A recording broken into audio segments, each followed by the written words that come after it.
down? Yes and no. I'm sure it won't be important. I'm ready to boss him if it comes to it, though. I'm probably not going to do much more than Eldritch Blast, I'm afraid, because that's... I got level, I think. Well, good news. Does Now you've anyone got want to two help? characters. Sure. No pressure. To get the ball rolling, then, could someone like to do us a recap? We had a bit of time before the ceremony, so we decided to do some of Livy's kind of chores that she needed to do to assist with that. It'll be a little bit big. I'm trying to find the start of my notes. So we did some. Me and Nim went on like a little impromptu date/food tasting. Had some moon fruit, silverfish, candied almonds, which we scented was a little bit bitter. So we were a bit suspicious. The guy who was serving us, wasn't quite sure about it, but we arranged for the dessert to be entirely swapped. And we realised they had a couple of casks of Duskfire wine, so we had them moved up to my room. Meanwhile, the rest of the group was reviewing security and the gifts that had been received so far. Set of gifts was like 3 boxes, and it was a bit of a riddle. And Moose had essentially found the answer by lobbing the boxes out the window. And inside, no, wait, hang on. What was inside? I can't remember what was inside. It was a diamond. Jewel. It was like a diamondly jewel thing, wasn't it? Like it was a really big. A whisper something, I think it was called. No, that was what Livy's father gave her. But I think in the actual gift was a diamond. So we do have a diamond. Yes. Well, it was given by Kivy, so it might be just a rock. Yeah, it might be. It might be. And then we let the group know about the suspicion with the wine and the almonds, and through kind of conversation, we were like, that guy was a bit suspicious. So we went to Radagast, called like a waiter serving staff sort of inspection. Spoke to the guy who was called Lenny. Realised that this was entirely a waste of time because he just wanted to improve his standing in the world.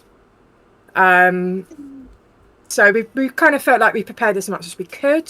Went to the start of the ceremony. Everyone turned up in very, very posh gear, having a lovely time, a lovely dance. And there was some conversation which I don't have very good notes on, so someone else will need to fill that out.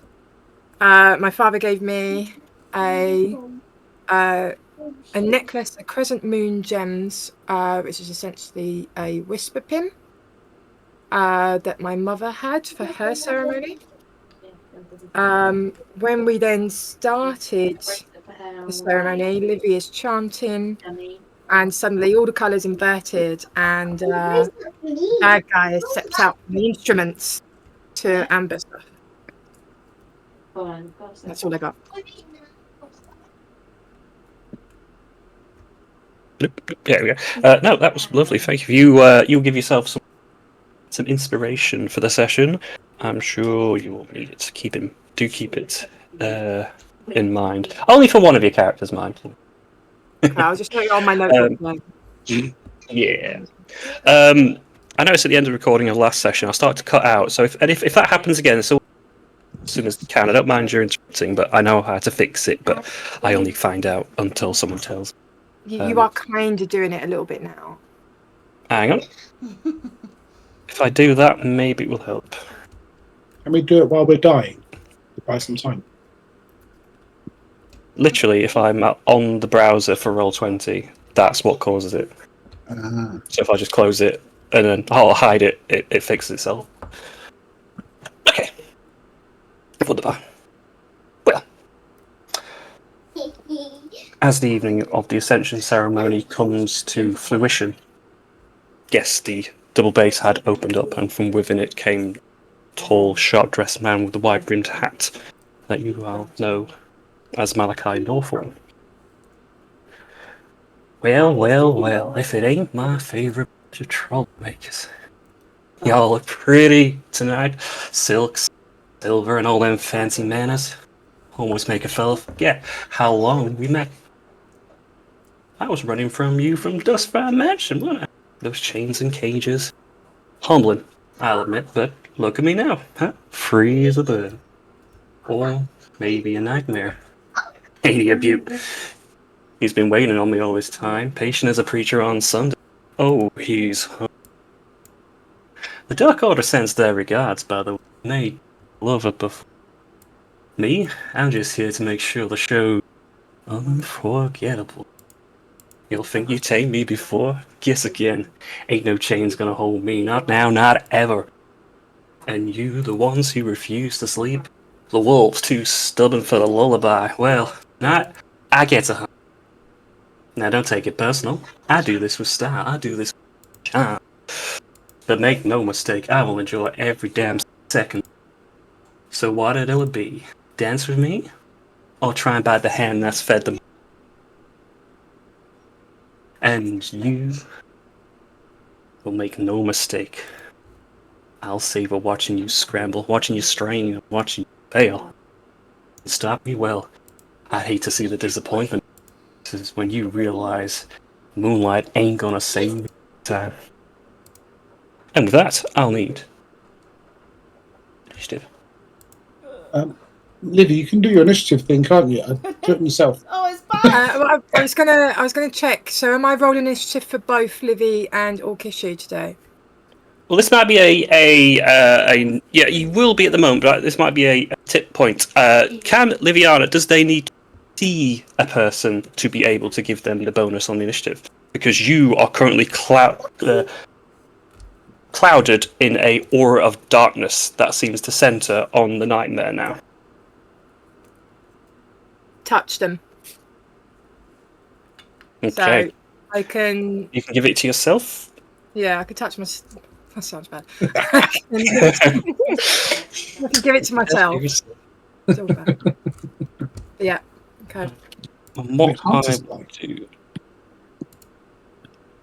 Yeah, if you get your initiatives in, and then I will present this darkness that is blocking.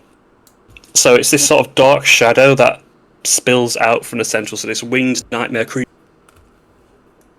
side. As soon as it made position, mounted in the room, the shadow elemental climbed and slurped off its back and skipped to the side. And below its feet came this small dot aura of shadow and darkness, and that began to fill and spread and made a huge dome of magical darkness. Yes, I will. Why has Quill got a funny symbol on her? She drunk? Because I was stunned, there was an effect that happened, and I failed the save. Yeah, same with Orkishu. That is my darkness circle, so there should be some lights being blocked currently. Turn this down a bit. Make sure I've got all my affairs in order, first of all. I fixed my music problem. I got it. My initiative has some weird people in. I need to move them. There we go.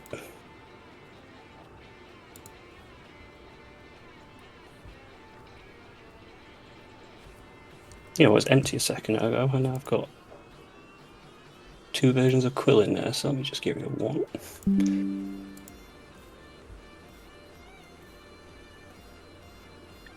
I'm going to have to do this manual, so hold on to your initiatives, don't roll again. I will put you all back in, and you can all put them in manually.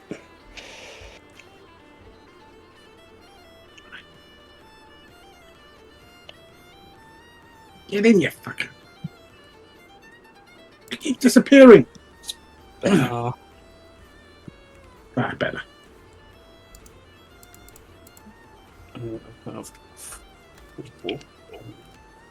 Initiatives to roll.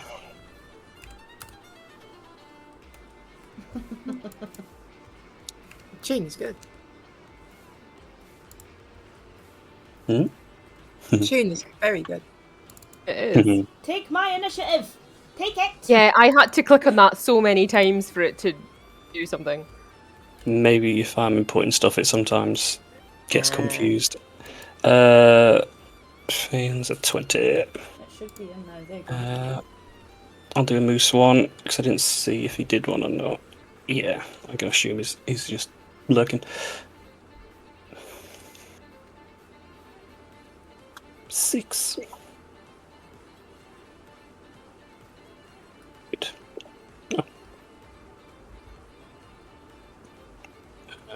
Right. We are good to go. Nim and Phelan, you're sharing initiative. Go first. Haley can go first. Right. Okay.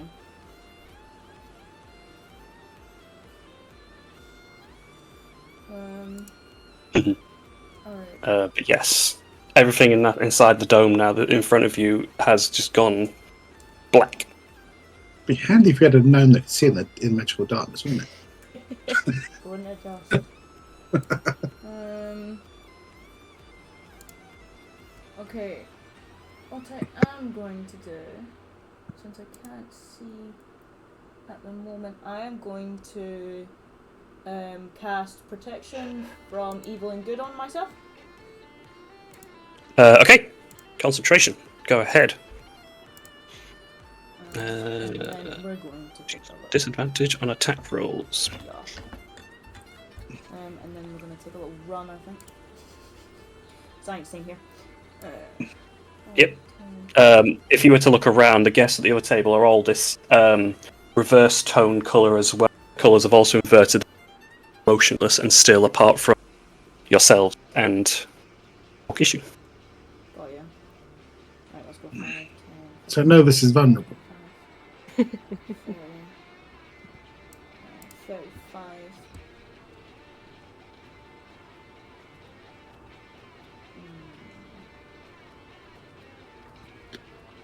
Oh dear. Bonus action dash. 5. I'm going to stay here.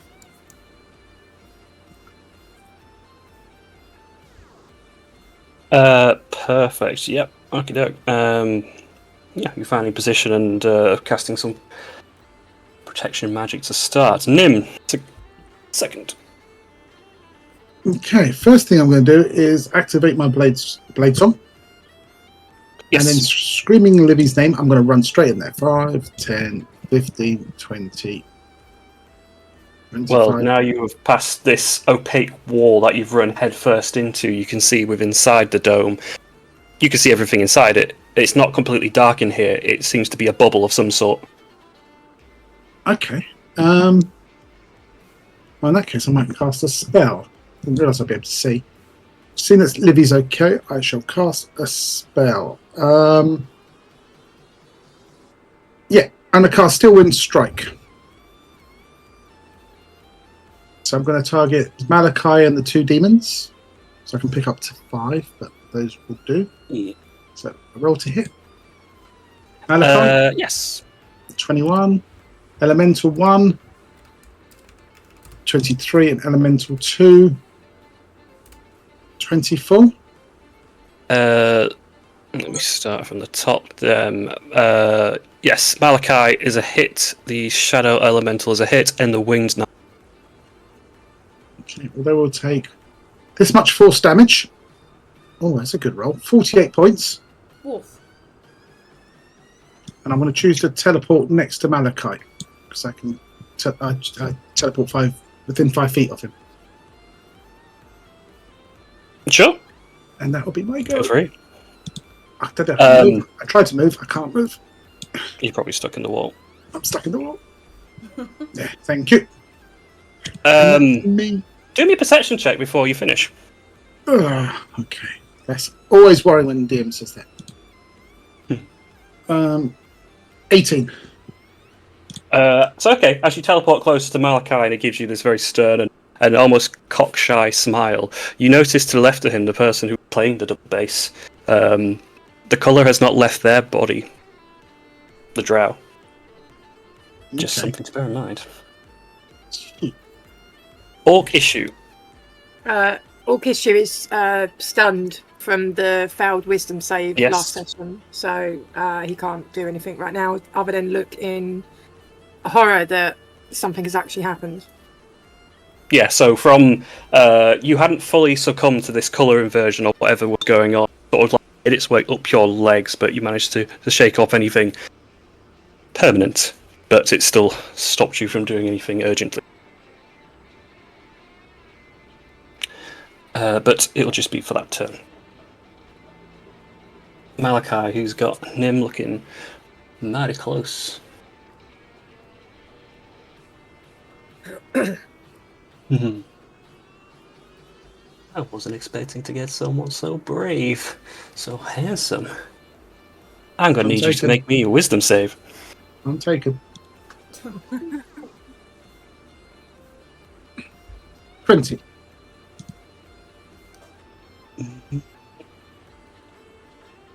Shoot, that's a success. Just want to double check. I hope so on a 20. Yeah. Otherwise, guys, run.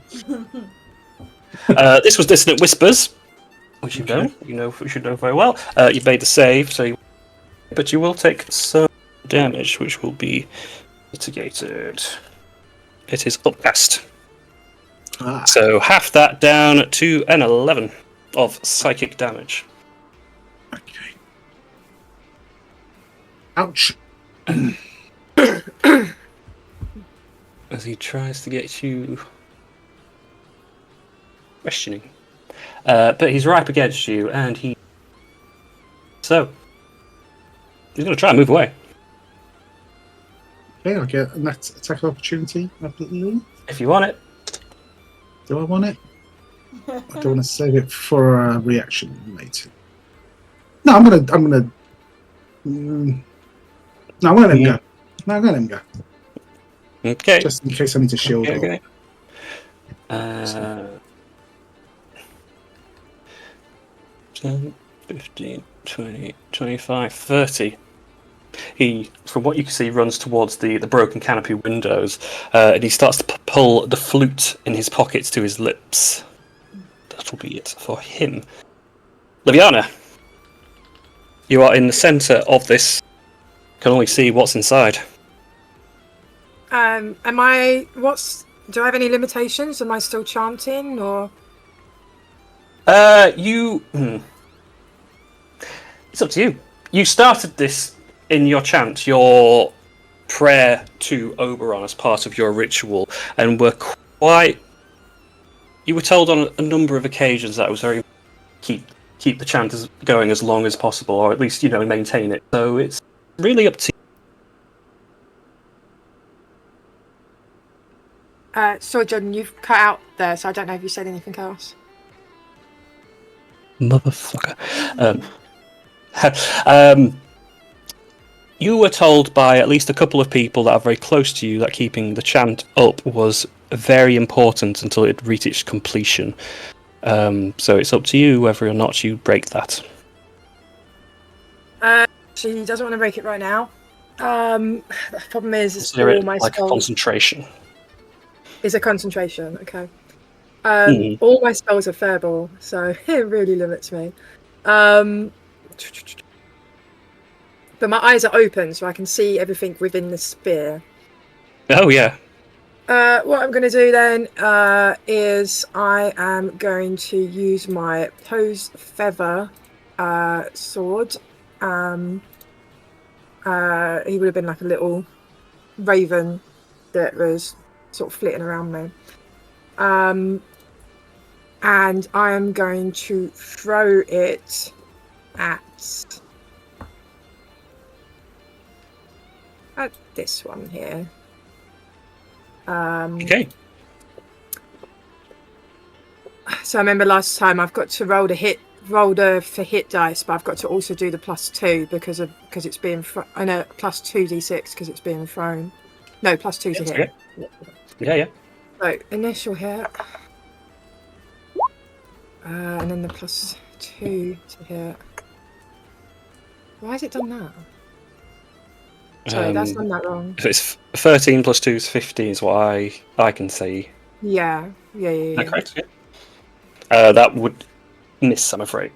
No, that's fine. And because it's within 60 feet, the raven sort of misses and then comes back, comes into my hand, becomes a sword. I'm going to. I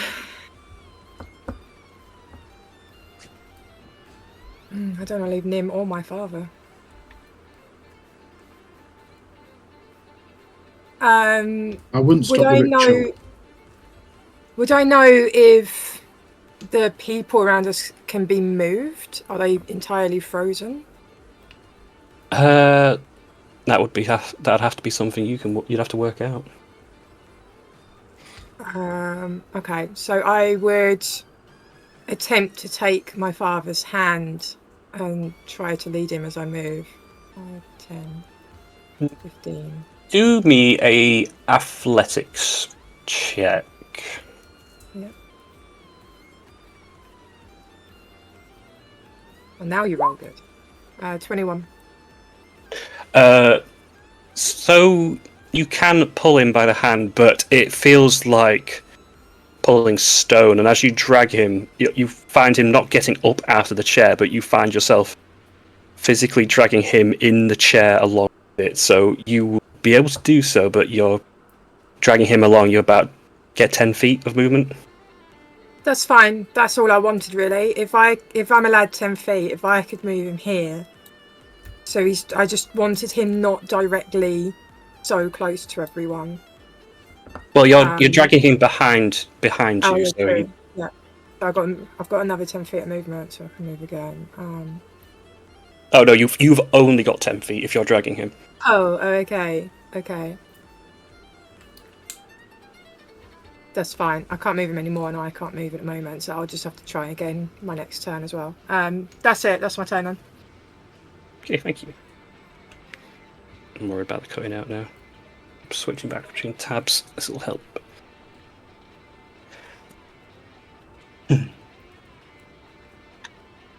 Okay, Shadow Elemental simply 1, 10, 15, 20, 25 make his way over to Nim.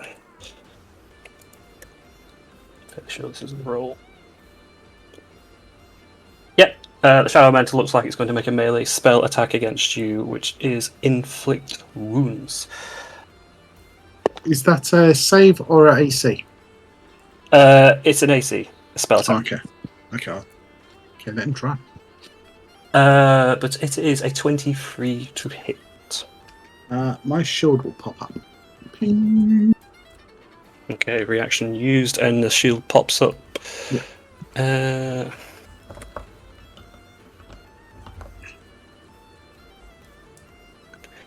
1, 2, and a bonus.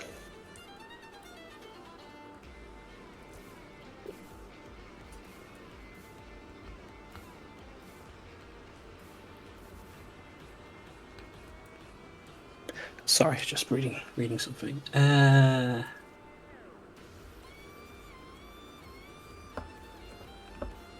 gonna stick at that.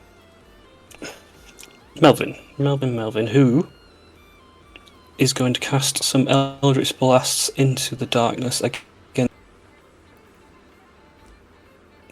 because he's not blind to it. No. Hold on, mate. Did I hear something? Sorry, Alvin is not going to cast Eldritch Blast. Alvin is going to summon an Earth Elemental. Oh. He's going to summon it near Livy, and it's going to be instructed to protect Livy as she finishes her charm. And then Melvin's going to probably up someone's skirt. Okay, so you need to concentrate on this. Yeah. Elemental. Elemental.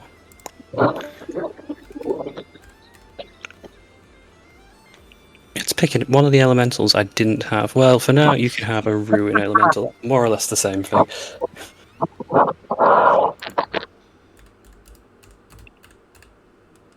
Does that share initiative with you, or does it roll? I'm not entirely sure. I can't read it. I think it's supposed to act on itself. But it's however you want to roll it, really. It's alright. Another tab for me. I'll do it. I got it. I got it. To defend Livy. Right now, there's nothing going to be in the way. Okay. Did you say you wanted to run, Melvin, or to get away? I want to try and find some cover. You could hide under a table. Perfect. All right. Quill, though stunned, you will see still Melvin lift the sheet of the table up and crawl underneath.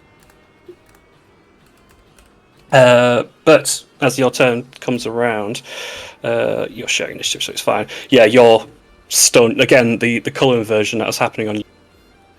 That happened to Orkishu was happening to you and just making it very difficult for you to move. So stunned for the turn. But just the turn alone as you succumb to music. Now, we have Melios.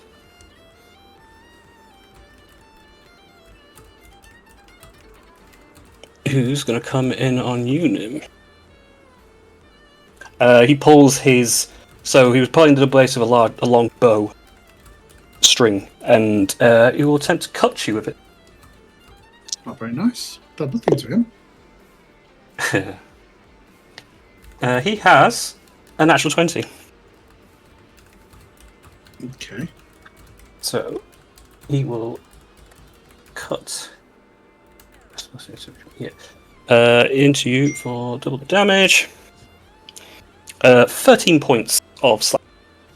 Okay, that could be a lot worse. He makes a second attack, which is a 17. He grins also, and with your high perception roll before, his expression is extremely similar to that of Malakat's, though he looks very different, looks like his own person. It almost matches 1 for 1. Let's see. Twins. Finally, we have the winged nightmare. Its huge bat-like wings are going to spurl out. And it's going to take flight across the room. Along with it, the darkness following with it. Oh my god. Oh, Ooh. Oh. you know, this just gets worse and worse. I could see a little amount, now I can see nothing. Get your Nothic eye out. I don't have it on. Oh god, no. You and your I vanity! made it very clear I wasn't wearing it at the party because it's ugly. Your vanity's going to be the death of us. I must be pretty. I was going for pretty. At least you're going to be pretty when you die. Yeah. I bet Jordan was rubbing his hands when he had that. Yeah, like, what's yeah. that? No eye patch? Damn, girl. What's the shit? Okay. There is going to be... So amongst the shadow that's billowing out below it and making this dome, a separate sort of colour now comes from the black. It's sort of a dimmish grey, but there's like bubbling tar now coming from the ceramic stone. And everyone... Radius. So everyone in that shade of darkness will... Wisdom Keep coming out save. Again. Yeah. Everyone in the black radius is to make a wisdom save. Wisdom. Yes, please. I'll translate for you, it's okay. I can pick up this. What I'll do, I can swap my browser, and that'll fix it straight away.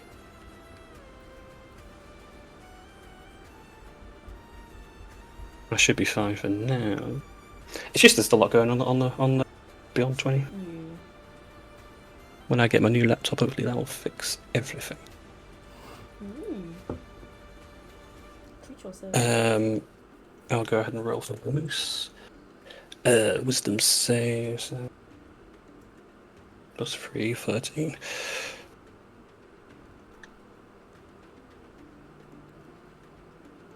Hold on a tick while I load up roll 20 again.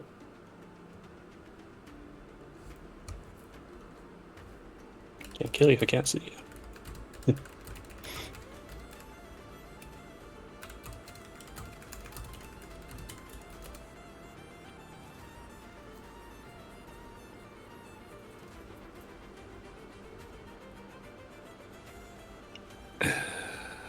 Okay. Waiting for the black screen to not be black.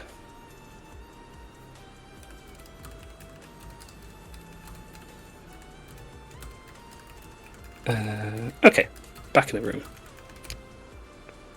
I just need to remember what the DC is because it's closed my character sheets down. Lovely game, thank you. Has this resolved my voice? Yes. Yeah, we Okay, got out so we'll see how far. long that goes for. Once it starts going over time, it burns on the CPU, that's why. So, your effect, 30 feet, C, 16. So both Quill and Moose will be a very similar situation. They are both confused as this darkness comes out of this tire. You both look at the floor and see this tire burning or hot and to the touch, but it isn't, and it's just affecting your mind just a little bit. Top of round 2, failing. Okie dokie. 5, 10, 15, 20, 25, 30. Hello. I can see now. That's good. Right, Malachi came out of the instruments. Malachi's there! There he's there! I've zoomed out a little, don't worry guys, I learned to zoom out the map. I can see. Oh, I you did. star. I know, look at me! Learning from past experiences. I will not lose another wife. Fucking... You'll see him with his back turned to you, facing out the window, plays his flute. Ooh. Licking my lips. Okay, you little bastard. Let's... I'm just gonna measure this ever so quickly, just to make sure, yeah, no, we're gonna be fine. I'm gonna Hunter's Mark Malachi. No, I'm not! No, I'm not! That dropped from concentration. All right. No, I'm not. No, I'm not. Big brain, see that? See that? See that one turn? Yeah, see that 180? I got it. Fuck 'em. You know what? I'm just gonna take 2 shots at him. Hold on a tick before you do. Just want to check a little thing. Which one are you going for? The Piper? Yeah, I'm going for Malachi. Okay. Yeah, okay, go ahead. So, I just want to reopen all my blocks. 21? 21. As you pull your bow and make for the shot, Melios, who's also have his instrument play a chord against his violin, he's going to roll cutting words against you. And we have a d6. Fortunately, I only drop it by 1. So it's still a 20, and a 20 hits. Carry on! Excellent.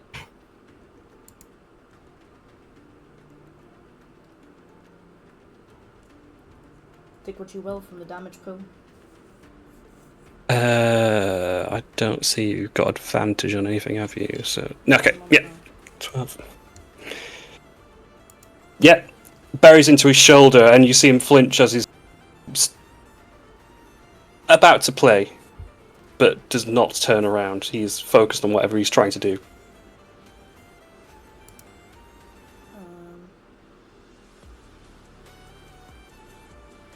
I'll just do it again. I don't like him. You fucker. That's not gonna hit. No, again, it's a far shot, and this time takes a little jaunt on his feet and sidesteps the arrow.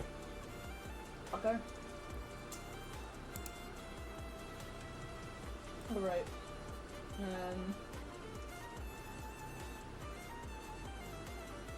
That's fine. That'll be me. Okie doke. Nim. I am going to cast Greater Invisibility on myself. But you can. And, Concentrate. and then I'm going to just gently move away. For now.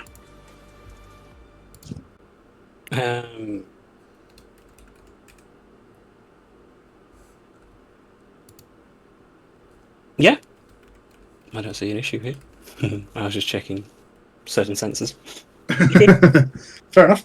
Yep, cool. That'd That'd be me for now. Thank you. Orkishu, you are no longer stunned. Yeah, bear with me. So, okay. What's the distance? Because he's probably going to run to these over here. Because they were last next to Livy. Right. He's going to do his full movement to come there. It's on the edge, but the intention is to stay outside to face off against these two. Okay. I can't reach them, so as an action, because I have a feeling it might be useful, you'll see him reach inside one of his pockets and pulls out a little cuddly toy mascot, and he's just going to shove it on his arm, almost like a defense thing. And it's the cuddly Strixhaven mascot that he's got.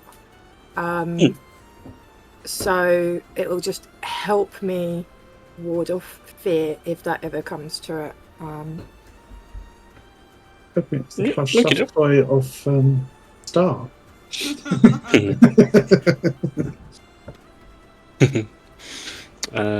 Yeah, that is his go. He can't. He's done his action in his movement, so he can't really do anything else. No problem. What can your token see, inside or outside? Or both? It looks like my token can see both, but my intention is that he's on the outside, even though he's kind of straddling that line on the map. Yeah. We'll consider the Orkish outside, but then for this but I don't know also if that's because I'm controlling two tokens in here, and Livy's obviously inside, Orkish outside, so maybe it might have been different if I had one. I can see half of using the issue. Based on the light layer, I can see it's showing me both as well. But it's ultimately a decision of what side you want to be on. I think on the outside. He's focusing on these two because they were nearest Livy that he last saw. So he would stay on the outside so he can try and block them moving any forward. Okay, wonderful. Malachi, with this arrow bearing his back and a shot starting to come in, purses his lips and pulls the flute to his lips, turns his head around to your melody is quite sweet, Lady Moonlight, but see if you can't get louder than my flute playing. And he will start playing your music, and it will seemingly be much louder than you. It seems to be going over the top of your chant, though together in a nice harmony between the flute and the vocals. But from Nim, your perspective, you can certainly, and you can Liviana's voice is being drowned out by it, which in tow causes injury. As you are also near the instrument, you realise a couple of rattling and starting to seemingly move on their own accord.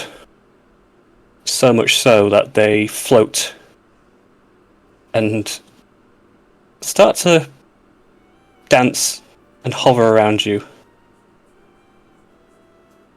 And ultimately, they seem aggressive. They can't see me though, right? No. Not so you know. Okay. They don't. How would they see you? How would you know they see you? They're not looking, pointing at me aggressively, going, "We're going to twat him." Mm-hmm. Who knows? Who does? Apparently. Liviana. She's not going to rise to the bait. She's going to trust in the chant doing. Trust in everyone around her. So she is again kind of probably realising how fruitless it is to keep trying with her father instead. Once again, throws her sword, but this time at this nightmare. She'll probably move to get a little bit of a better eye line. So 5, 10. Right, let's do it. Hose feather +2. So 21 to hit. Who's the target? Sorry, it was the nightmare. Yes, The 21. nightmare, yeah. Yep. Amazing. So, because it's being thrown,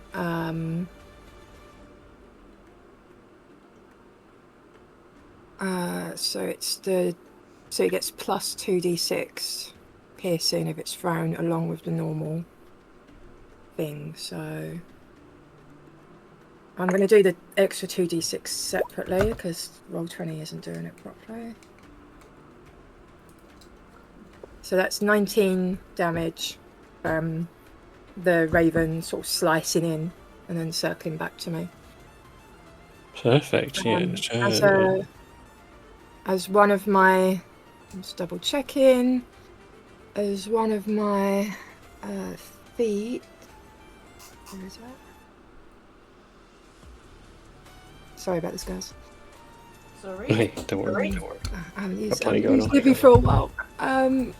Where is it? Because I can. Or is it a spell? Because I can use one of my spell charges to add something. I'm just trying to find it. Divine Strike. So when you hit a creature with a weapon attack, you can cause the attack to deal an extra 1d8 radiant damage. So, and that doesn't read like I need to do any verbal cantations for that. But if I remember right, it doesn't say, but that uses a spell slot, doesn't it? It does, yeah. If you're using a smite. It's on my feats and traits. It should have Who? a slot underneath it if it needs a slot. Like it'll have like It a little doesn't. box. I'm pretty sure. A channel divinity, if that's what we're talking about. No, it's not even Channel Divinity. It's entirely separate. It just says Divine Strike. On each of your turns when you hit a creature with a weapon attack, you can cause the attack to deal an extra 1d8 radiant damage. Divine Strike, no action. Hold it. Can I put it in beyond? I'm floating onto your screen. I just want to make sure I'm reading that right as well, because I don't want to not take the spell slots if I should be. Because I know with paladins, if I use Divine Strike, it takes a slot. No. Yeah, it just adds it on because it's only a D8. Yeah, that'll just be like a flat extra damage per strike, per round. So I'm going to do that as well because it landed. So that will be an extra 7 radiant damage on top of the 19 piercing damage. Yeah. And then that will be, and then I'll probably do the rest of my movement. So I did 20. I did 20. I did 5, 10, 15, 20. Yeah, no action to do anything. Yeah, you're good to go. 25. Yeah, I'll stay there because I don't want to get trapped in the wall. No, I'm trapped in the wall. There you go. I'm trapped in the wall anyway, so I'm there. That's my go. No problem. Okay. The Shadow Elemental then, who is going to go nice and easy, straight gunning towards Orkishu. It's going to make 3 attacks then. Yep. Okay. So the first is a dirty 20. Yeah, that will hit. The second is a 13. Nope. And the last is a 24.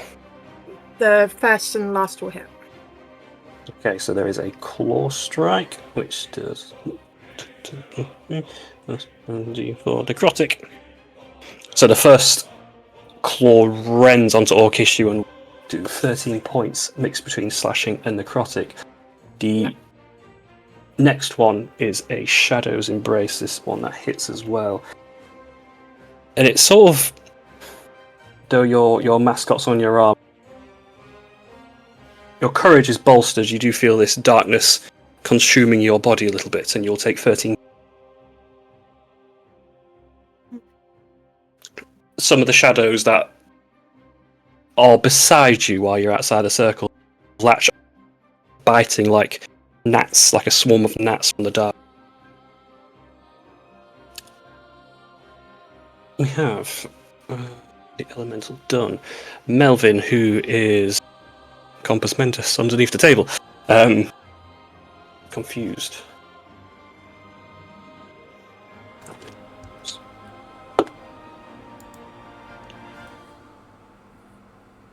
This will help on time as well, Quill. If you roll a d10 for your confusion, we can work that into your move at the same time. God, they're gonna start- Wonderful.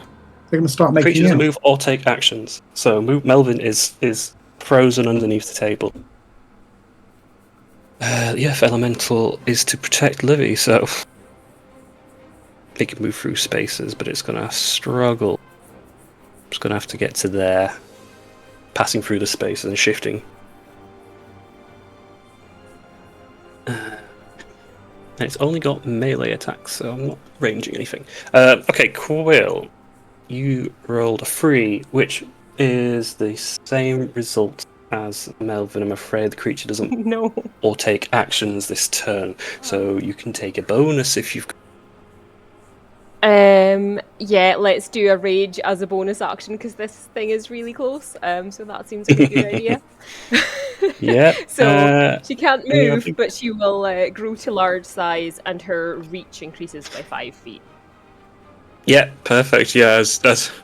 I don't want to say rips your dress. We'll say it fits the size that you now grow to. Since I don't think you've got much else on your turn, you could try another wisdom to shake the confusion, and I'll do this for Mel, who will break his on a nice 16. Ooh, still confused. Okie doke. No bother. Melios, who pulls his string up and seems to now be dictating to the rest of the instrument what to do and where to go, and giving them directions. Let's see. Got 30 feet on all these, so Orc-issue's going to get closed in on by a violin and a cello, double bass. 25, 30. It's going to make its way. Can't float that quickly. The two instruments attacking Orc-issue will roll to attack. The first being a 12, and the second being a 23. No, yeah.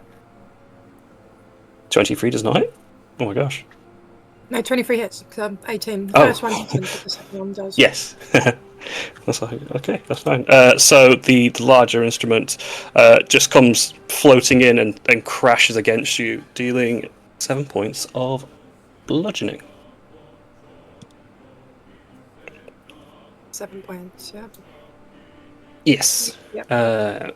Finally, to finish off the round, the Ringed Nightmare, who, despite the confused look on Quill's face and done target, so try some attacks. 2, 3 attacks it is. So we have an 18, Yep, that'll hit. a 29, Mm-hmm. and a 23. Jesus. Yeah. So 2 crushing claw strikes. We will put them together because you're going to mitigate some of this anyway. So that's the first 2 claw attacks 53, which you will reduce down to 26. Jesus. Huh? And Dark Talons was the last strike. Not again. Not again. That is also slashing, so that's 20. 10.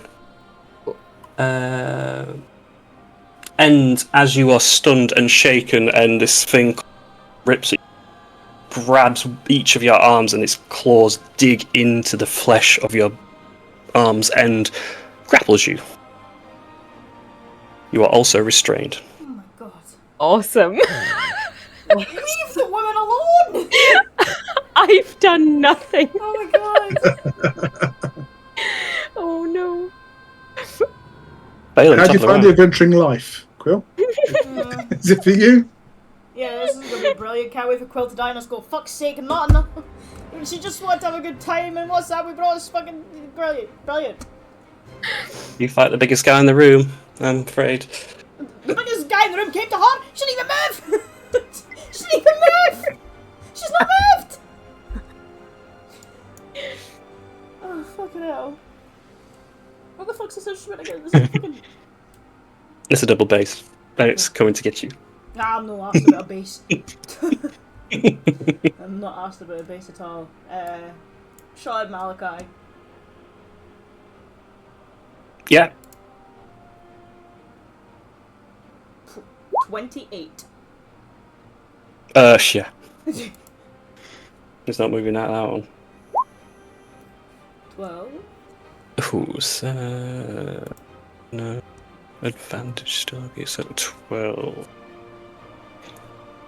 Yeah! 12 points out. Another one. Dirty 20. 20 hits. 11. 11. Yeah, both arrows again finding, and he's trying to dance and like hop out of the way flamboyantly, but your arrows are just too quick, sharp. And catching him, his back is just like splayed now with these 3 arrows. You could see him struggling to play the flute, keeping up his harmony best he and seemingly still playing to the moon. You'll be a porcupine by the time I'm done with you. Nice Porcupines are cute. Nim. Okay. 5, 10, 15, 25, 30. I'm going to attack him with a booming blade to start. Okay. I'm fairly sure he hasn't got any passive perception. Let me just double check. Yeah. So you have advantage on the attack. Okay. Hang on, has he done that silly thing again? Yeah, I think it's added them together. It might add it. Okay, well, But rather than re-roll, I can see what the first one is. yeah, but I can roll once again because I've got Elven accuracy. You got 1. Yeah. So it'd be a 15 for the first hit, unless the others were better because I couldn't see them. Well, no, it was a 1 and a 7 on the 2 rolls. But a 15 does not hit.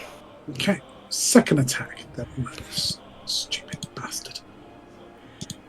If not, do your rolls. Just do the D20 Yeah, rolls separate.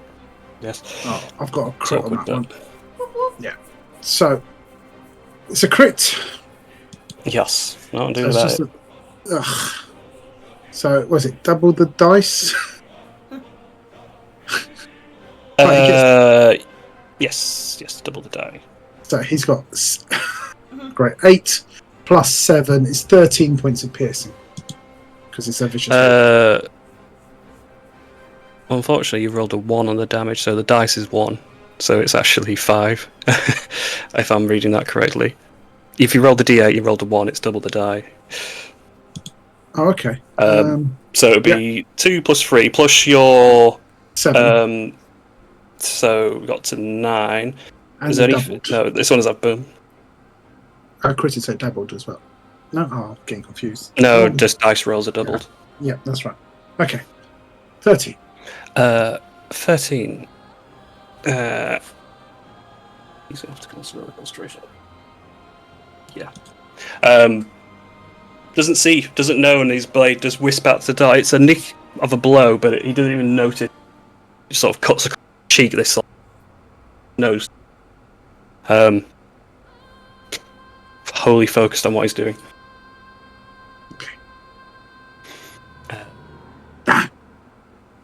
But he is bloodied. Orc issue. Going to do what Orc can do, is do my attacks. So, first one at this violin here. I've not made this easy. Is it this little one or the big one? This little one. Yes, yeah. The little one directly above him. So with my longsword, 19 to hit. Yep. Yeah. Damage for that will be one-handed, so that's 7. 7. Cuts in the wood. It's still floating. I'll do my second attack on it. 21 for 9 slashing. 9. The violin is considered bloodied. The sentence. Yeah, and that's. Oh, do you know what? I can't even move because. Yeah, I'll stay where I am. That's my go.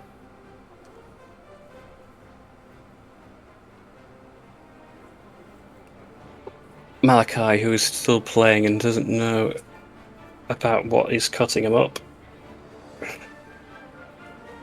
starting to wiggle his hips, and there's sort of like a belly dance sort of movement to it, where his hips, pelvis goes opposite directions, and he's cast hypnotic pattern and hope he catches anything that's on him. Something sliced across his cheek. So I need Nim to do me a wisdom saving throw. This is advantage. Okay.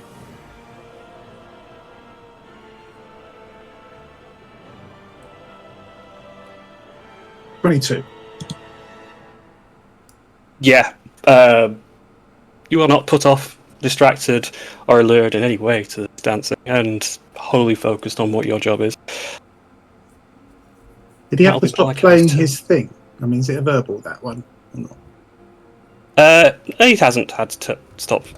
Shit. Okay. Also, semantic and material, if I need to know it. Last but not least, we have the double bill. Not last but not least, which is going to come clattering over to Phelan. This huge thing, and it's like the front door, which Malachi cloned out, is like catch you inside it. A huge version. Okay. I don't know if it gets advantage.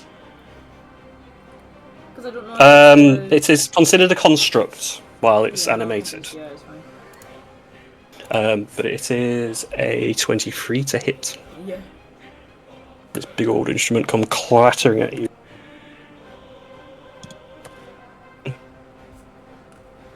You a 2d412 because that's not right. Jesus. That's more like it. Yeah, it just throws itself at you, mashes in your face as you're taking 20 points of bludgeoning damage. That's a high roll. Yeah. It's all about that base. Okay, Liviana. I'm going to do my channel divinity. Present Okay. a holy symbol whilst I'm still chanting. And Yep. Twilight Sanctuary will occur. So I have a 30-foot radius, which is filled with dim light, centered on me. Hold on, because then I'll be able to see this better on my map. You'll be able to see it as well. 30 foot for Twilight. There you go. Amazing. Now I want to ask something that I don't know if it will work or not, so it'll be your decision as DM. So I'm on dim light, which is centered on me. Does this mean... where is it? That I could do Steps of Night? You can fly. I don't know what Steps of Light is. You have to tell me. Flying. Steps to Night is as a bonus action when you are in dim light or darkness, you can magically give yourself a flying speed equal to your walking speed for 1 minute. Yeah. Amazing. Does it? If I read it correctly, then it doesn't. So your Twilight thing, it creates the darkness anyway. So you don't have to rely on anything else. My Twilight Sanctuary, as an action, creates the sphere, and the sphere is filled with dim light. The sphere moves with me, so it's and obviously it gives bonuses to people inside it, which this time around, so I need to roll for the temporary hit points if people want to take that at the end of their turn, or if they want to have Charmed or Frightened removed from them, which I don't think is relevant at the moment. Yeah, for Quill it might. It's your choice how I read it. Whenever a creature, including you, ends its turn in sphere, you can grant that creature one benefit, so it is your choice. Yeah, that's fine. So, what's going to be more useful?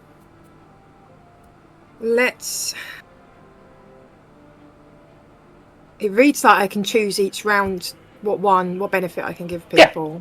So at the moment, then I'll say it can remove Charmed or Frightened. Okay. And then my Steps of Night is a bonus. So, and it's my flying speed. They're both 1 minute, so that's great. Okay, so then I'm going to use my movement to get me 5, 10, 15, 30. So I'm going to get over to this table here. And that is the entirety of my go, still chanting. So at the end of your turns, if you need to remove Frightened or Charmed and you're in the sphere, then you can do that. Wonderful. Hovered over there. No one else is going to be able to see that spear apart from you, but I will help remind them if it comes about. Or only for the person who owns the tokens, unfortunately. Yeah. Lovely. Okay. The Shadow Elemental, who had, I think, made some strikes against Orkishu now, is seeing him occupied with the instruments is going to make its way. Issue opportunity. Typical. Sorry. You could just say no, and that'd be easy too.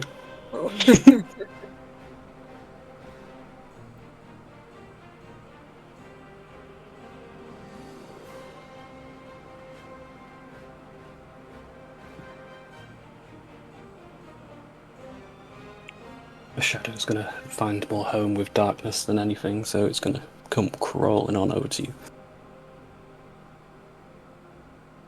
Did I get a reaction from him moving away, or was he not close enough? Yes.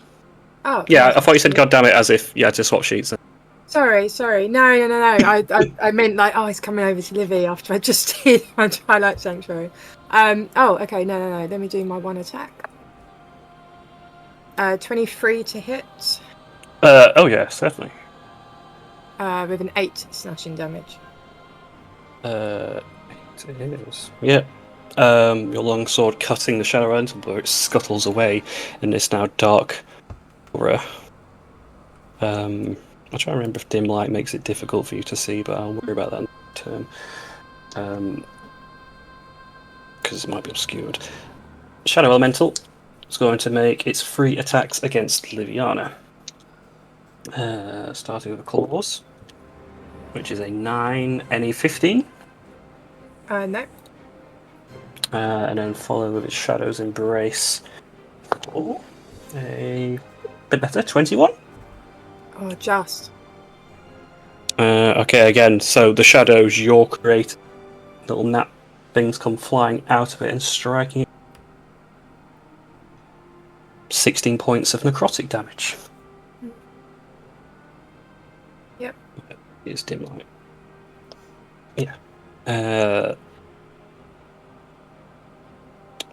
Melvin. He's gonna pop some Eldritch Blast in because it will turn up now. You wait. No! He's now I don't want to do stuff. But he can't really do it against this nightmare because it's right up against him, so that's disadvantage. I want Elemental's probably better.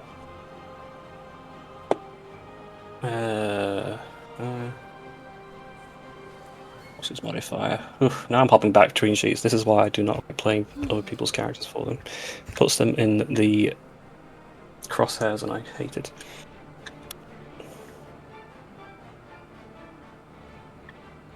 Uh, 17 to hit on both strikes. That's 2 hits.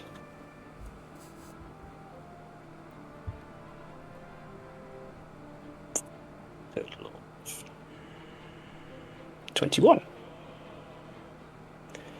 Comes shooting out underneath the table, skidding past you, Liviana, hitting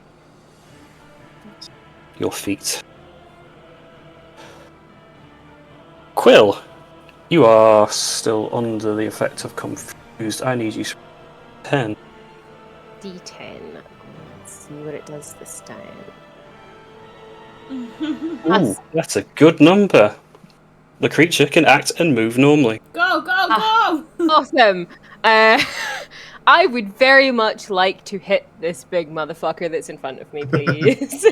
Unleash the quill. So just Crack 2 on. big swings.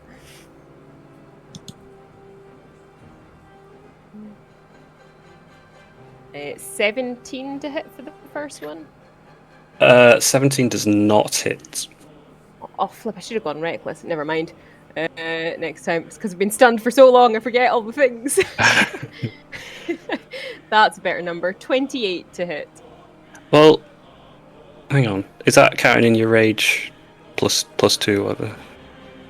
Plus I haven't Yeah, rolled that's for 17. damage yet. damage. It's That's- not- No, but your rage gives you a bonus to hit, right? Like plus 2 or plus 3 or I something. thought it was only to attack, like to I damage think it's rolls. just the damage. If I'm wrong, it's fine. I'm Yeah. Let me double Yeah, check. sure, it's just damage.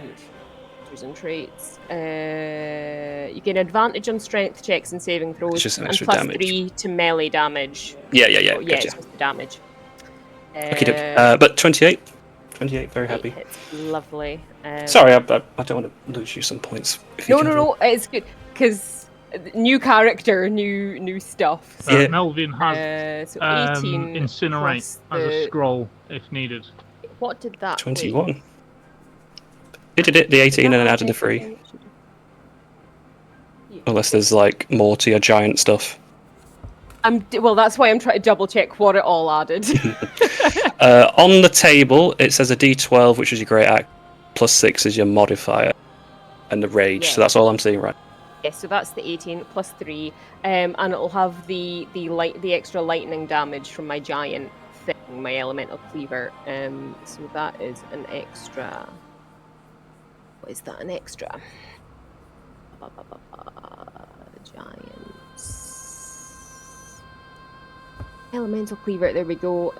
While you wield the infused weapon, it deals an extra 1d6 damage of the chosen type, and it's lightning because that's the brand of her character.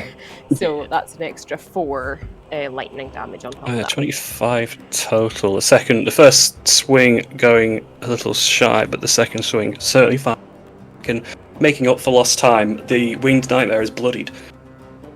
Amazing. That's all I've got. At least I'm in the if you fight. like. A wisdom save for the confusion. Wisdom save. DC 16. No, barbarian not so good at wisdom saves. Who'd have thought? This thing's just shifting and moving around. I can't see, Shadow. but are you near Orkishu? No. No. No. Well, No 5, one's 10, near. 15 feet away. That's fine. Melios, the moon minstrel. Playing a bit of pylon, I think. Can't see through the dark. Can only see Orkishu. You know what, actually, that's a lie. See you failing around the outside. Skip. 10, 20, 25. Instrument. Orkishu lock. Dissonant strike. Yeah, pulls his bow, his violin to his chest. Start playing some notes aimed at you. Save. who? Sorry, you cut out. You. Wisdom! What'd you say? Wisdom. Oh, Jesus Christ. Is it charmed? No? No, it's an attack. That's fine. Just checking. It's always good to know these things. That's a fail. Who would have guessed that failing wasn't a wise man? So you will take 10 points of psychic damage and will be pushed 10 feet away. Right. And you find your back flying into one of the pillars in the room. Jesus Christ. The nightmare now. I'm swapping between tabs, so I know I don't cut out, but that's it's gonna be fun. But I know for a fact there's a big angry barbarian. Just stick to that knowledge. You didn't reckless, did you? No. No. Okay. Single rolls. Okay. So 2 claw strikes. One is a 17. One is a dirty 20. Yeah, 17 meets it, beats it. And you know what? You're still restrained by, aren't you? I forgot about that. Oh. Which means you're not going to go anywhere right now.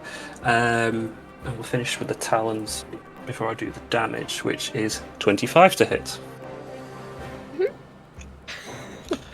Get ready for some hurting. Yeah, so these are the 2 talon. So rounded down again to 26.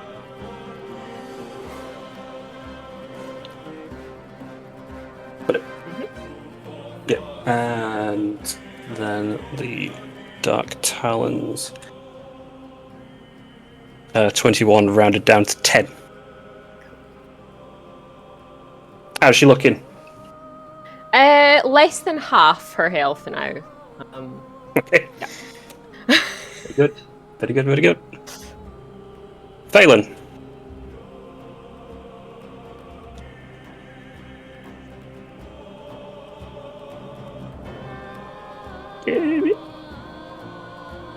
Sorry. Jamie. Yeah, I'm here. I'm sorry. Looking at my shit. Oh, I can't not know I'm not cutting out.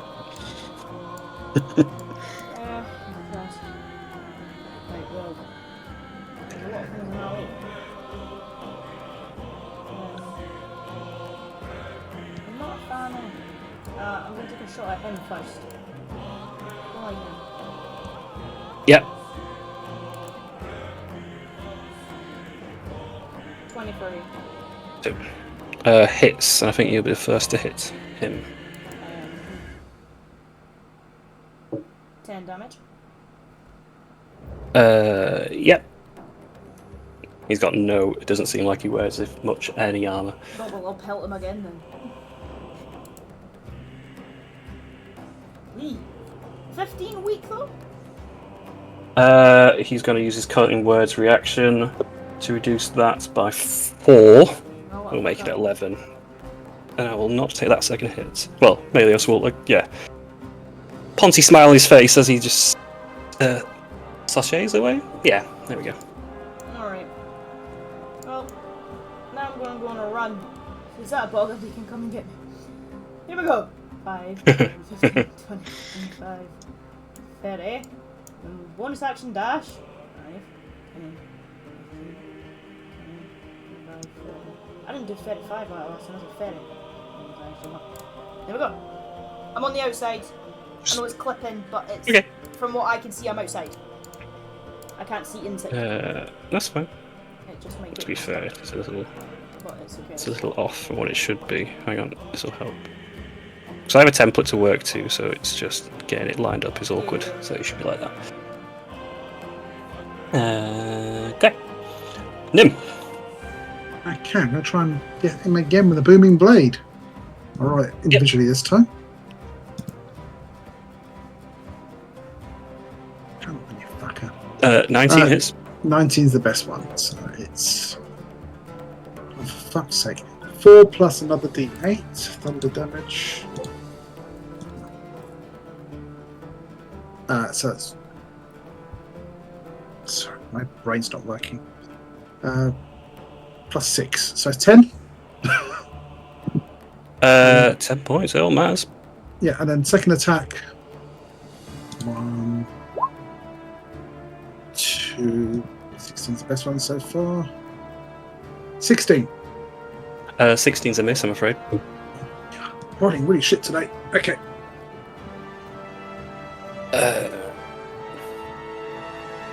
He's still playing, but it does seem like the melody that he's missing notes. His temperament, his skill, very much distracted with cut shot. Yeah, well, actually, I'm going to move around here just to confuse the fucker. Okay. Orc issue. I'm going to. I'm going to risk the reaction. I'm going to move to this big guy. Yeah, you know what? There is simple things. Why not? So we have the small and the medium. The small hits for a 22, and the medium hits for a 50.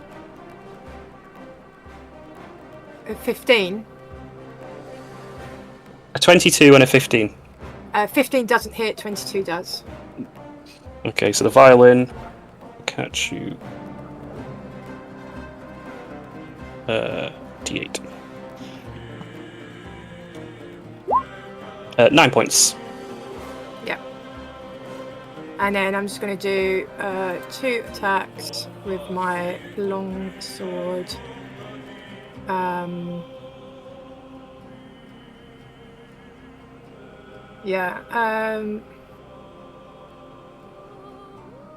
Two attacks with my longsword, with the big guy in front of me. It's not going to hit. 11 for the first one. No, I'm afraid not. Dirty 20 for the second. Yep, you're in. 12 slashing damage. Very nice. This thing is also bloodied. And that is... I don't think I've got any useful bonuses right now.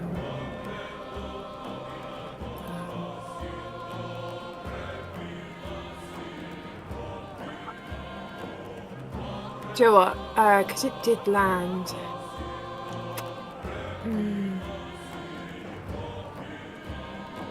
Yeah, fuck it. I'm gonna do Shining Smite. So I think that takes a slot. That will be a spell slot, yes. Yeah, so that will take... Can't remember what. Sorry about this. I'm just trying to read it. So they get an extra 2d6 radiant damage from the attack, which will be a 9. And then, whilst I've got concentration, the target sheds bright light in a 5-foot radius. Attack rolls against it have advantage, and it can't benefit from the invisible condition. That's a slot gone. Yep, and that is his go. Wonderful, thank you. Malachi, who is doing very poor.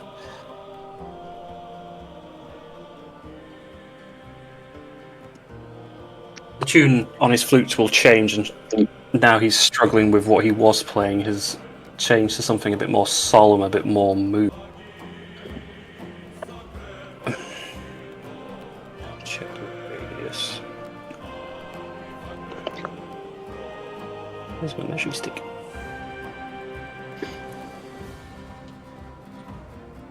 Not quite.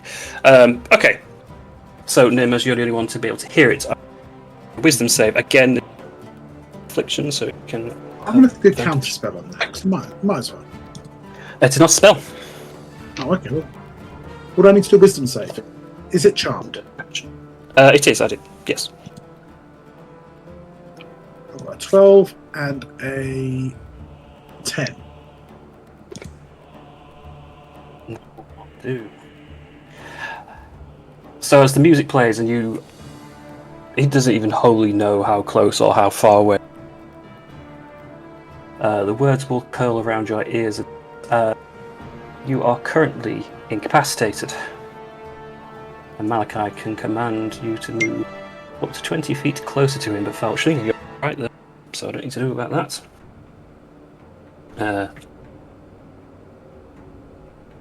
Yeah, incapacitated. Which means I don't think you could do quite a lot. With that, he's going to have to concentrate on that one. Yep. Well, the double bass. It's not going to play catchy, hissy catch with an elf. It's not that clever. It's not that clever. And it can only really see one thing, so 10, 15, 20, 25, 30, making its way to Kishu, but it's not that quick. The two instruments are going to pile in now. And again, one attack from each of them. On Orkishu, a 12 and a 21. 21 hits. So the cello, the larger one, will hit this time. For 8 points of bludgeoning. Yeah. Is this one? You may need to do a con save. I don't know if you are concentrating. Yeah, I need to do a con save. 17 Oh, con save. Yeah, that's fine. Now Liviana is up. So I'm going to be that annoying character, Jordan. If I am I able to fly over this thing without being hit with my 30 foot of flying speed, or is it literally just going to get me to the other side? Well, if you fly over the top, you're going to move out of its range, so it will get an opportunity, Yeah. Okay. regardless if it's vertical or sideways or whatever. That's fine. I'm just going to fly over 5, 10, 15. So I should be able to get there roughly, and accept the risk. Okay. Well, yeah. I can't Claws are coming move out. circle, by the way. So are you able to move me here? You move yourself where you want, but the reaction is a 14. It does not hit. Nope. And if so obviously she can't see Nim,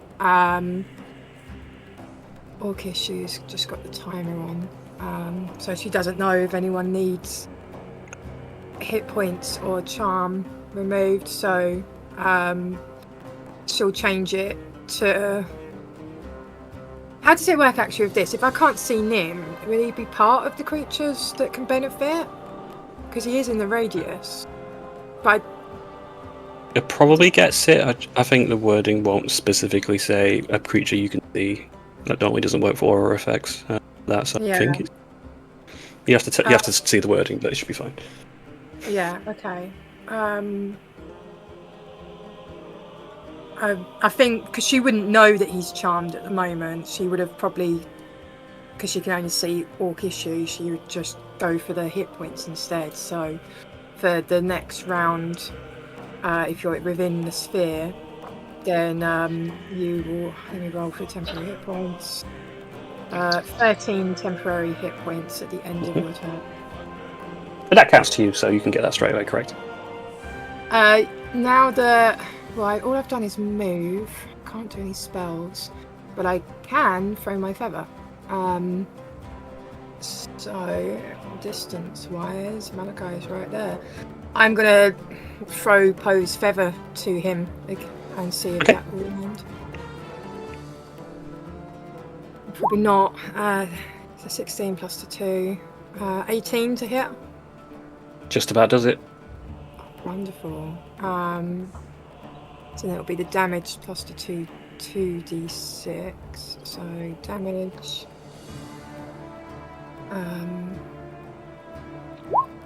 Plus 2d6. So that is 17 points of damage. And again, because that's landed, I will also do my 1d8 of radiant on top, which is another 3. Another 3. Yeah.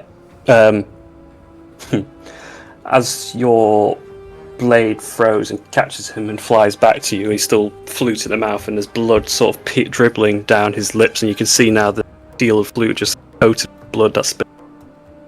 looks at you directly, and a sinister grin across his face, and he takes a very deep bow. But that's it for now. I like that. Okay, that's my go.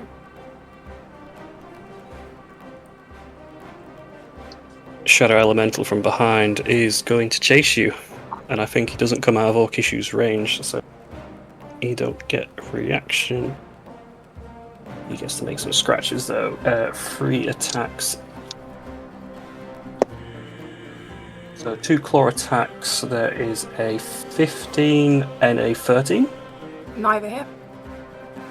And then the Shadow's Embrace. Oof, low again. 16. No. None of them hit.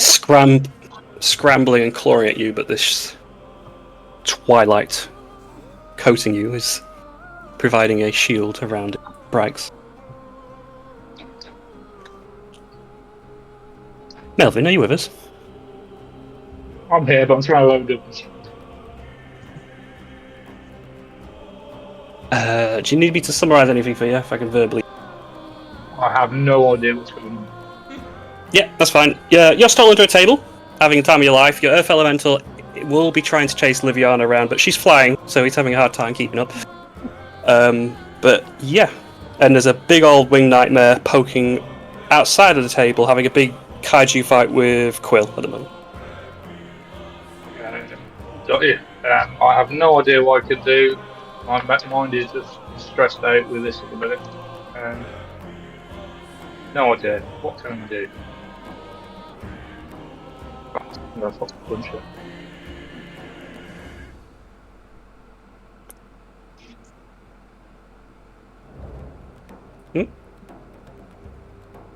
If you need translation, he can't get his laptop to work. He can't see roll 20. Okay. Well, I can just do what I've been doing, and it'll just blast the best target in the room. Yeah, just do that. I'm gonna.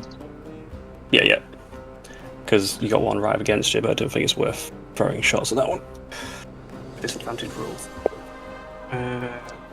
On the outside though, there's a natural 20 and a 19, which both hit. Shadow Elemental, so that's technically 3d10 plus modifier. Ooh. Yeah, because there's a crit in there. The Shadow Elemental taking both blasts. I'm fairly sure it's 2. Might be wrong. But it's struggling. It is more than bloodied now. Quill. Lovely. Do you want me to do my confusion roll? Yes, please. I'll also move the Earth Elemental around 5, 10, 15, 20, 25, 30. Going to make its way towards you. I'm in a That's big a circle. 2. A 2 is not your favourite one. A 2 is a creature doesn't move or take actions this turn. Cool. Sorry, guys. It's okay. I've been so helpful this battle. Again, I'm getting flashbacks and I don't like it. I know. I'm not doing this again. You can finish though with a Wisdom save. Lovely. Let's try that. DC 16 still. Just give me one good roll. That's not good enough, Die. That's a 14. I'm sorry. Not gonna do it. This thing wholly distracting you as best it can. Melios, who will play a nice game of kissy catch. 20, 30.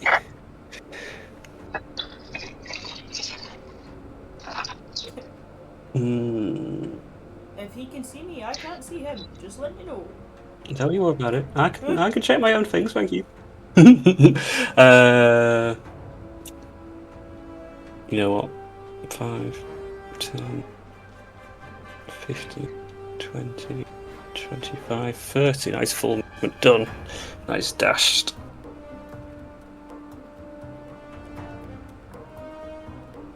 The nightmare now.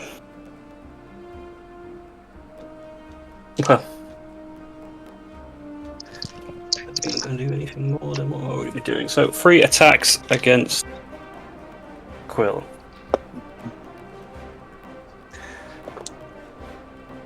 Uh, 26, a dirty 20, and a 30. Yeah, I think it's safe to say they all hit. Yep. This thing just ripping shreds into the closest while it does so. So again, the first 2 claws combined take that down to 27 on a resistance.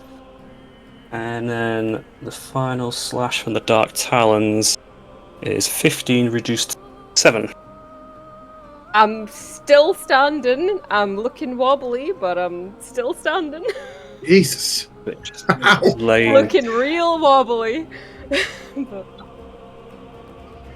claws and scratches just coat your skin, and you're trying to get the wherewithal to strike back. Your mind is failing.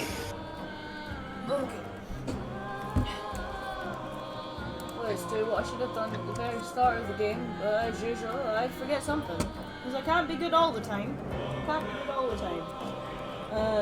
Bonus action, I'm going to increase my speed up to 50 via my bow. Okay.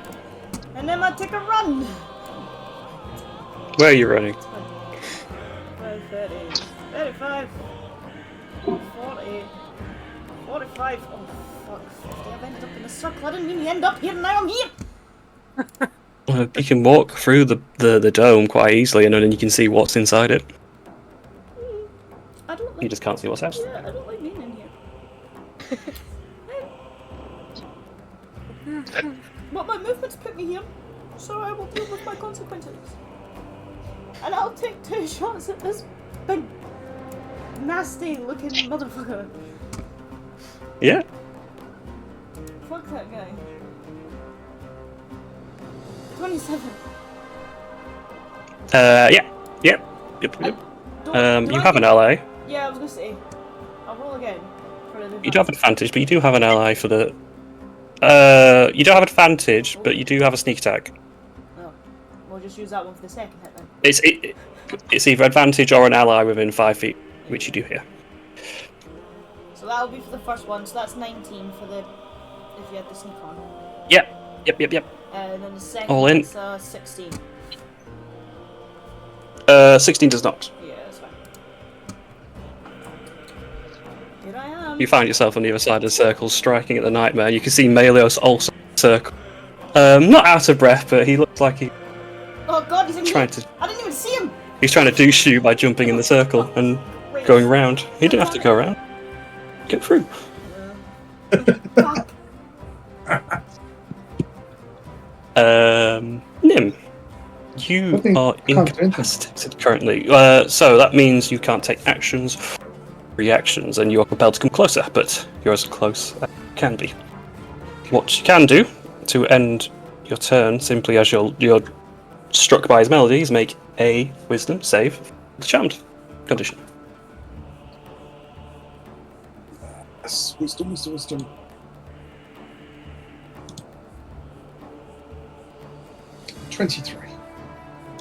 Fortunately, the elven heritage in your blood stops your mind from being distracted by it, and you snap round out of it and wonder why you were just so very close to him for no reason. It's Livy. Orchishu.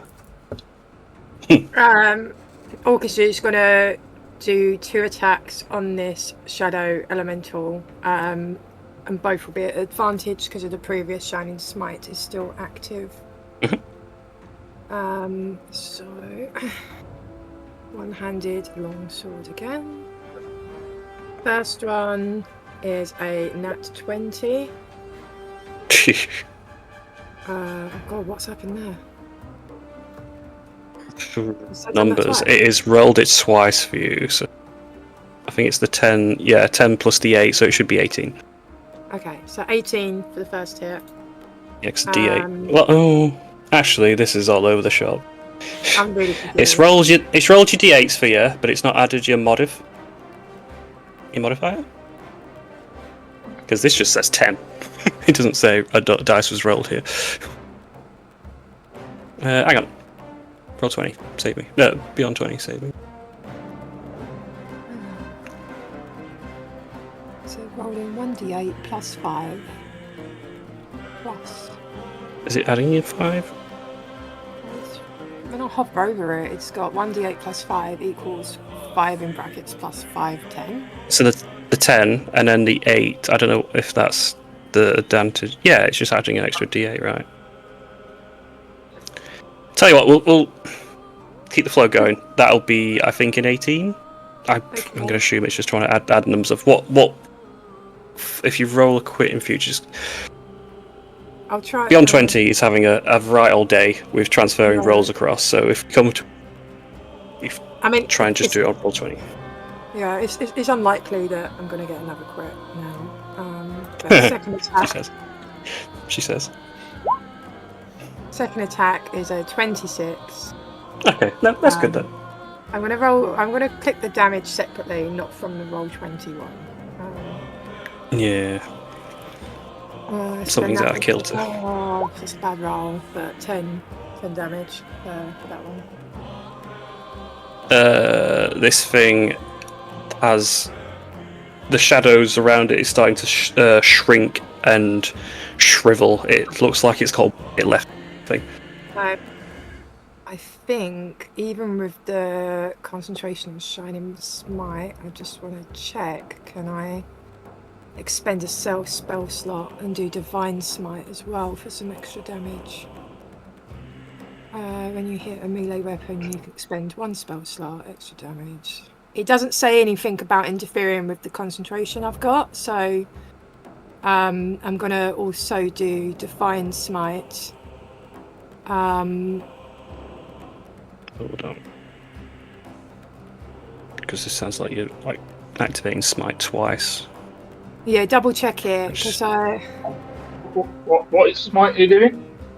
So on That's a a weird previous one. turn, my bonus action, I did Shining Smite, which did the damage, and whilst I hold concentration, it keeps the creature lit. So that's Shining Smite. Divine Smite's a different name, so it's a different spell. Yeah, that's how I'm reading it. But it will start. Different names. Okay. That's how 5 is. Yeah. Different names. Are you happy with that, Got you. Jordan, as well? Yeah. Yeah. Just as I go, Yoshi, I'm just making sure Divine Smite. Is it a channel divinity or is it like a spell? It's just like a feat that I've got. So if I can, so Divine Smite is a spell. Yeah. No, That's Shining not. Yeah. Smite was a spell, but Divine Smite is a feat where I can extend a spell slot. When you spend, yeah. Go ahead. Cool, amazing. I really want to get rid of this thing, so I'm going to do a 2nd level spell to do it. So that will be 3d8 of radiant damage, which I'm going to do on roll 20. No, it didn't do much. 10 radiant damage. 10's plenty. As your hammer comes down, the light engulfing it and squashing whatever left of the.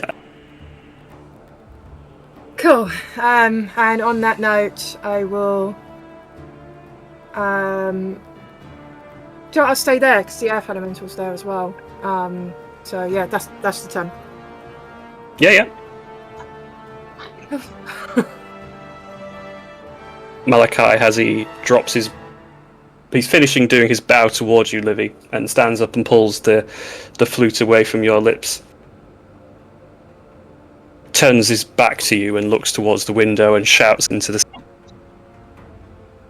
Master, give me one more chance. I can do this. Just give me one more chance. Of which, a dark and growling voice comes from the darkness in the sky outside. You don't see where or who it comes from. Malachi, you have failed me. Have my help in this matter. Failure is your own. Of which Malachi now pulls the flute away from his lips and turns round to you all. And he looks terrified. With that, not got a lot of options. Liviana, he is going to try and cast a spell on you. And I'm going to need you to make me a wisdom saving. Am I able to cast a spell? You can see it. Yeah. Can I cast a spell? You're just doing a third level? I'll do the maximum level I can do. Which would be because it's Liviana. It's worth it. Level 4. That's your choice. Yeah, no problem. As you see his lips curl and words start to spill out of his mouth, you're still not wholly known to your present. The counter spell kicks in and creates a barrier. That's your reaction using even. Yeah. Nullifying the effects. I don't see you, but I certainly hear you now, boy.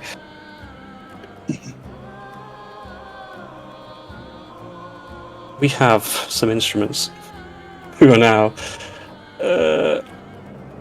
all in on Orc Issue now, all 3 of them. So we have small, medium, and large. Let's see.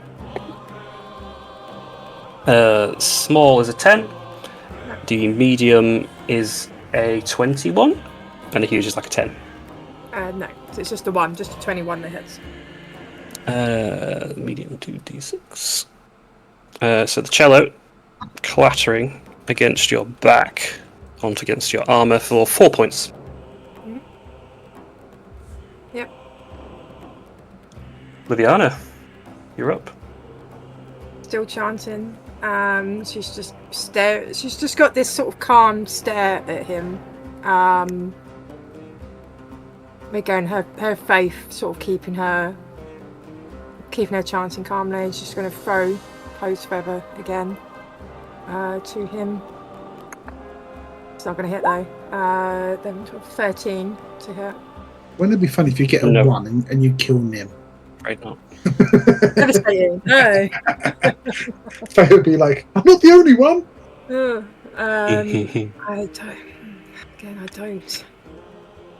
I can't say anything because I literally so it's again even though it's missed, she's just sort of delicately holding her hand out, so I kind of like the idea of the raven just sort of resting on her hand, and her voice still carrying. That's it. That's okay. Melvin. Fucking Melvin. I'm going to cast Flame Strike on this fucker. What do I need to do? That sounds horrible. I don't understand that. Dex. 18 dex saves. Okay, that's not great. Yeah, we're a 18 on the save, so beat it. Actually. I don't think I do. Unfortunately, fine, cool. You make it. You take 7 points of fire damage, and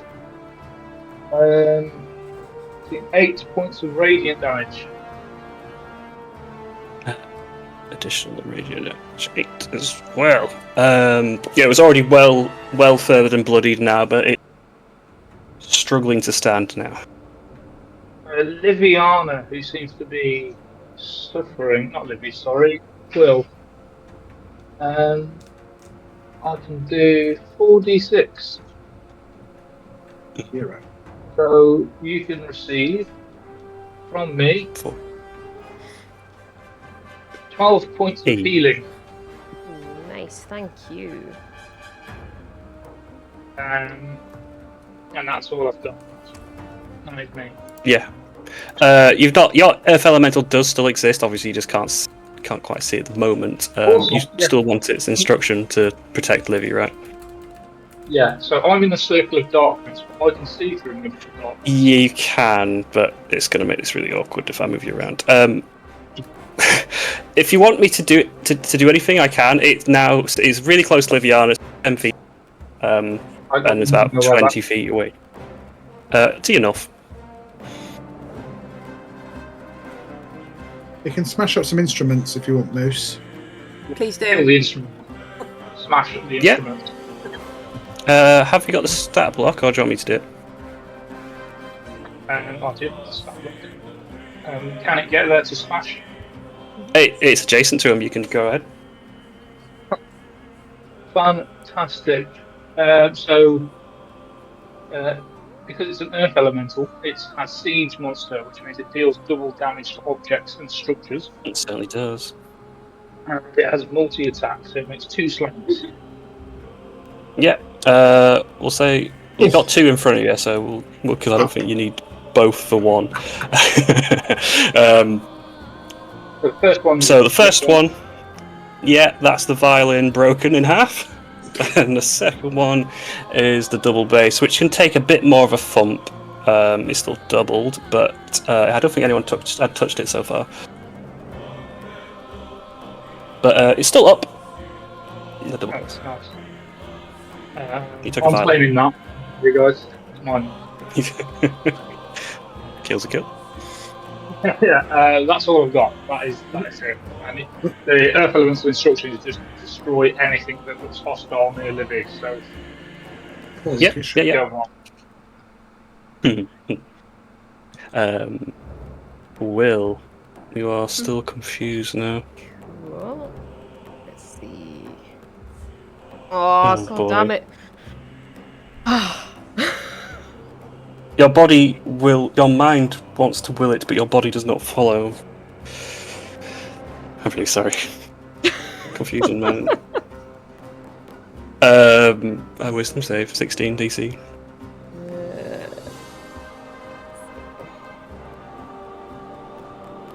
Nope. That's an 11. Oh dear. Okay. Melios, who this entire time has been chasing Phelan, now see poke its head out from underneath a table, casting 15, 20. I think he's only got the one. 2-bladed bows. So for Melvin, bladed blow, melee strike, we have a 13 and a 16. Oh, both miss. Okay, not quite quick enough. We're scuttling back underneath your table. No, you shit. You're gonna get it. No, you will, sir. Winged Nightmare, who... Yeah, I'm splitting up my attacks this time. So, the first is going to Melvin, and the second 2 are going to Quill. 15 to hit on Melvin. Nope. Yeah, no, that's fine. The second 2 on Quill. Yeah, that's about right. A 30 and a dirty 20. Yeah. Yeah. Go. Trust me, I wanted the other way around too.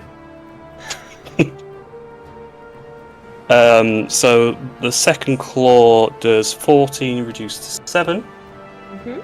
And the Dark Talons is 15 reduced to 7. Yeah, that's still up. Still up. I think Quill's going to retire from the adventuring life after this. He's like, no. Fuck that. Her arms are just covered in scratch marks, fighting 6 angry cats in a very small cage. Okay, top of the round, Phelan. I will shoot the big one again.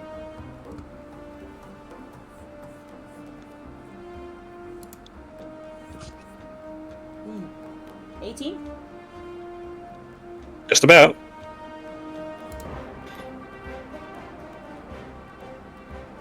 21. 21, lovely. This catches painfully on the back of its neck and seems to hit a very sort of black bile spilling out, and it's horrible from it. It's very badly.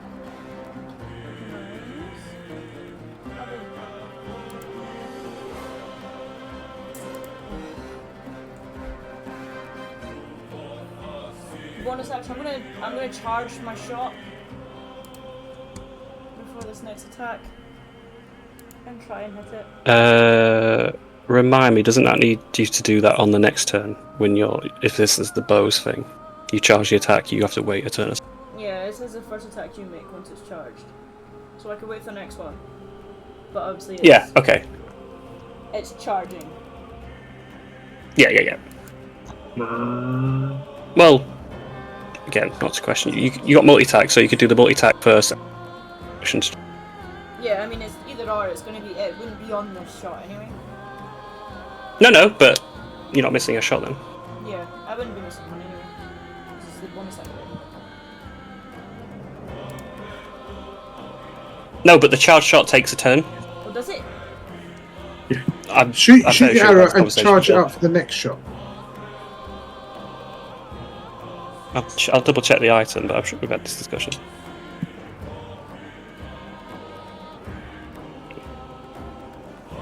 There's a bonus action at the end of your turn to start charging. Yeah. That's what I'm doing. Yeah. 24 to hit, 12 points of damage. Extremely. The second arrow comes in, basically at the same point your first arrow hits on the neck, and it's just spewing this black, shadowy bile onto the and it like claws at its own neck, trying to like stop the hemorrhaging of blood. It is drop away from.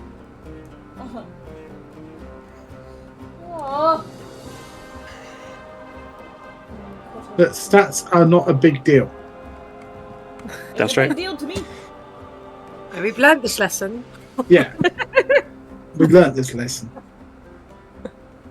But then you're charging your shot for the next round, yeah? Yeah, okay. Nim. Yeah, I'm going to move around to the side, and I'm going to do what I've been doing the whole time. I'm going to try and play them to start.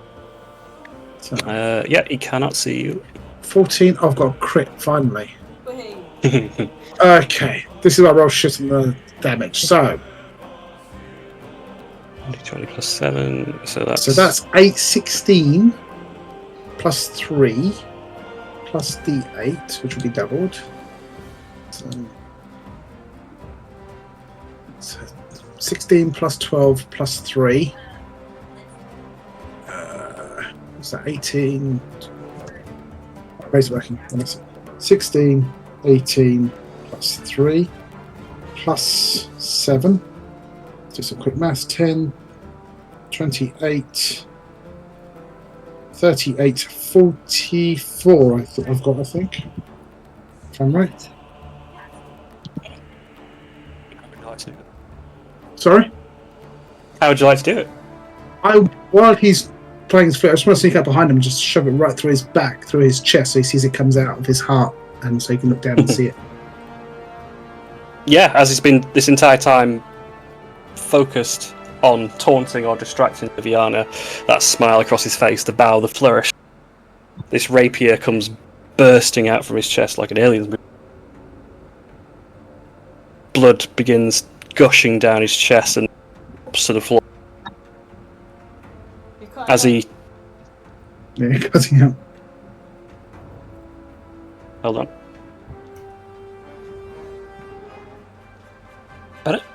maybe. Yeah. I closed roll 20. As he gets down to his knees and the blood starts dripping down his chest, he coughs and splutters. Black blood, you fucker! And he keels over to the floor, and blood pools around him. The rest of the creatures in the room don't hit, but combat continues. I need to reopen my roll 20 because I didn't want to have that cause out.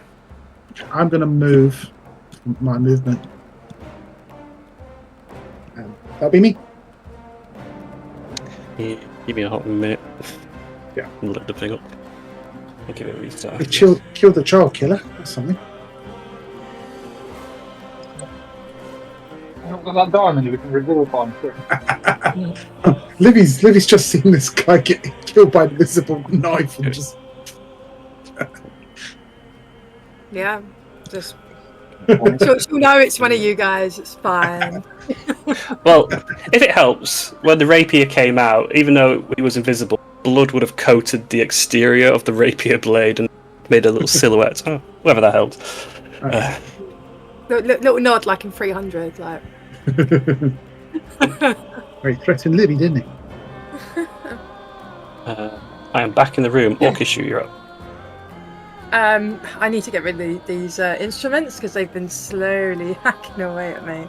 So I'm going to do 2 hits on the bigger one. First attack is a dirty 20. Yeah. And that is very good. 14. Wait, why have I done that? Sorry, ignore that. Damage. That is for 12 slashing damage. Yep. Still up. Bloodied double base. Second attack is for an 18. Yep. Easy Yeah. hit, still is. That's Big for bit of wood. another 11 slashing damage. 11. Still up, but maybe one good string from you could take it. Yeah. Oh, you know what? Let's burn through another spell slot of level 1, and take another 8 radiant damage. Okay, not quite out, but the light does burst through the wood a bit. It is very weak. Yeah. Okay. Revenge of the killer instruments. 2 are going to strike back at you. A 10 and a 16. Neither hit. Nope, not even. Liviana. Well, now that Malachai's dead, she wants to get back to her friends and make sure people are okay. So she will fly. I'm probably going to need your help to get inside, but 5, 10, 15, so 20 will take me to the edge. That's inside. Thank you, that's 25, so 30. And yeah, I will do the only thing I can be doing. I'm going to throw Poe's feather and hope I don't get a 1. 19 to hit the big nightmare. 19 is good. Lovely. Why is it done divine strike damage as well? That's weird. I don't know why it's done it like that. I think we ignore the Adding your divine strike. Is it doing it automatically then? Yeah. Oh, amazing. Oh, okay, then perfect. 7 total. Actually, let's do it. Oh, amazing. I kind of want Livy to float in, so to people inside the sphere will see her come through the dark, all glowy and nice. and she'll just, while still chanting, swing out the raven, which kind of does like a swoop and a slam through the mouth out again and flies back to land on her hand. Okay, yeah, and as it does so, the winged nightmare, who already had of viscera coming from its neck from the 2 shots from Phelan, your feather cutting through and finishing the last of it, dropping to the floor. As it does so, the darkness dissipates. The colours in the room return to normal. The room fills back with colour and light. Mid-prayer, all turn and look, and they're moving, and they see some floating instruments. They see a bunch of people who are bloodied and look like they're Malia left, who Wait, so Georgia, panicking. out for me. I'm gonna quit. Good night, guys. Yeah. This generally is upsetting. Roll 20.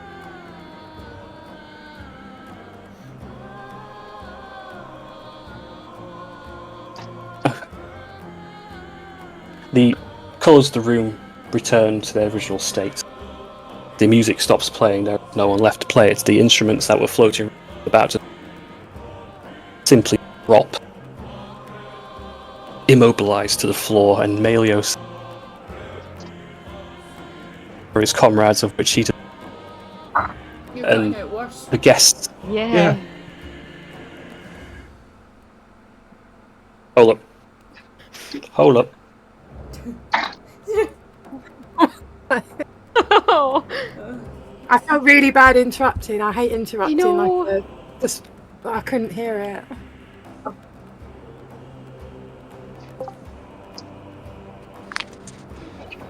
This is going to be using my phone. Oh, bless you. Yeah, like my toys out the pram. Okay. Melios is still alive.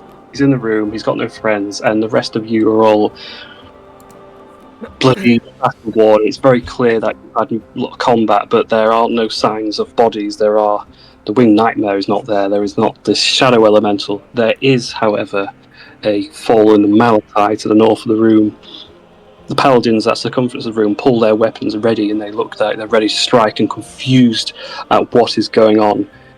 Daedalus, your father, Liviana, has also stood up, and he's also confused and brushing over you, urgently looking for answers. They're just confused. What's going on?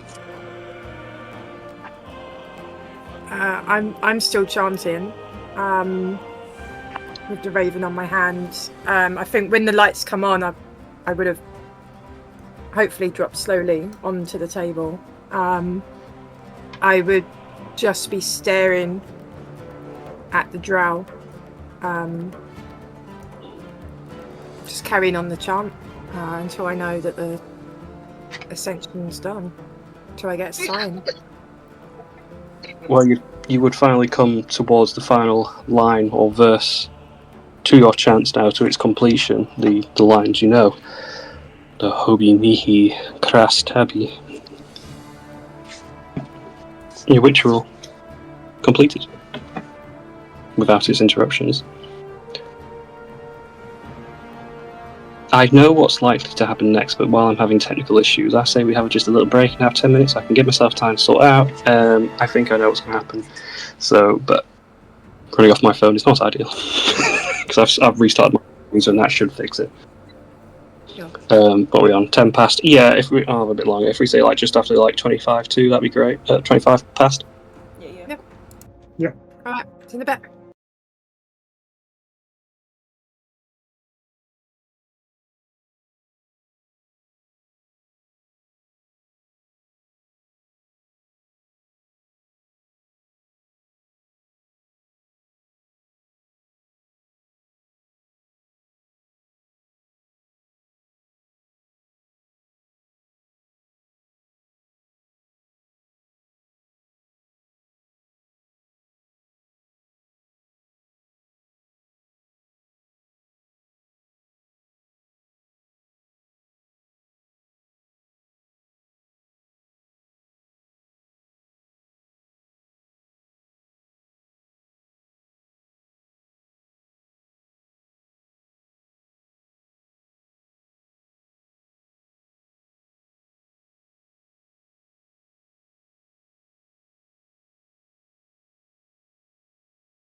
Okay.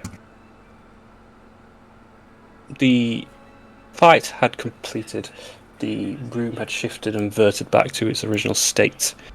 You're all in different sections of the room, battle ready, bows drawn, swords out, and the occupants of the room all staring blindly on at you, and Melios is there, and Malachi is in a pool of his own making at the far end of the room.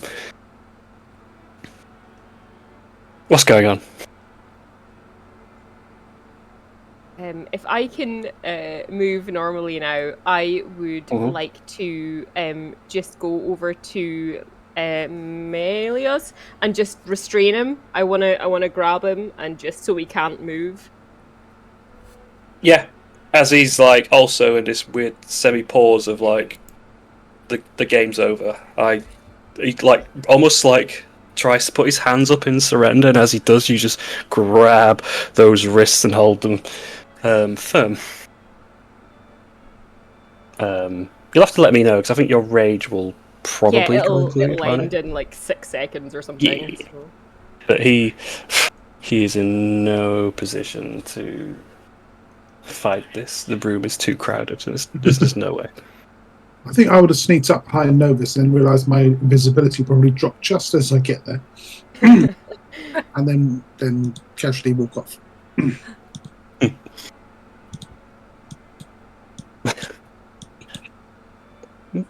Just a latent purr comes from his throat. As you all sort of gather around, and you have some of Daedalus and Radagast and Hakar all checking on you individually, but Daedalus is so worried about you, Livian. He just rushes up to you as quickly as he can. Is everything okay? What happened?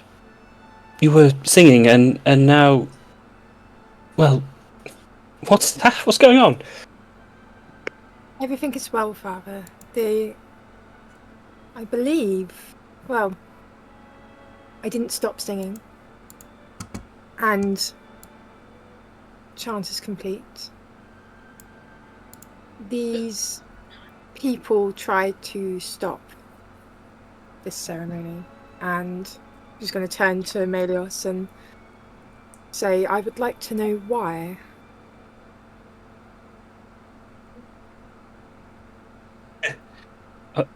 Why? It seemed like they were saying all the right things at the right times. He Harry! offered me some. Sorry.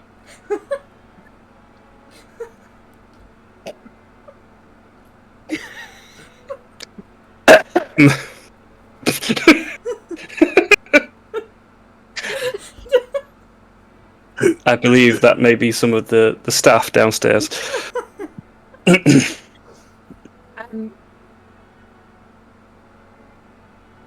How did you think you were going to succeed here? The man with the hat talks a very good game. I was kind of taken by him, you know? He had such a plan and all these talk of friends, this illusion of mystery behind it. You know, I thought I'd take a chance. And what were you hoping to gain yourself from this?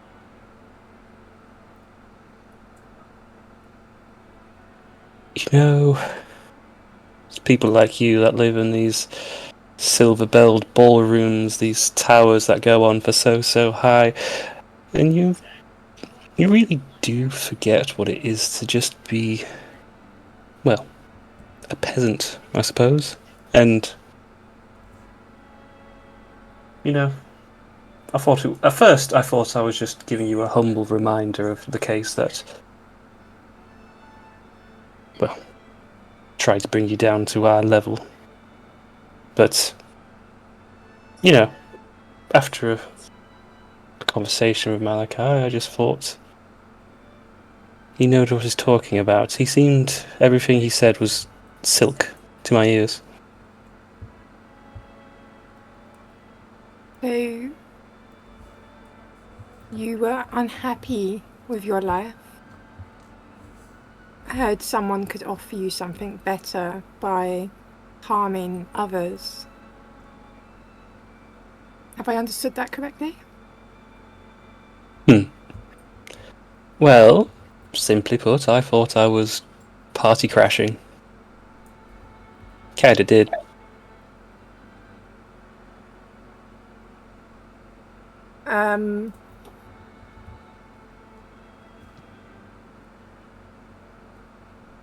She's gonna step up to him. And she's gonna reach out and gently sort of cup his cheek. And say,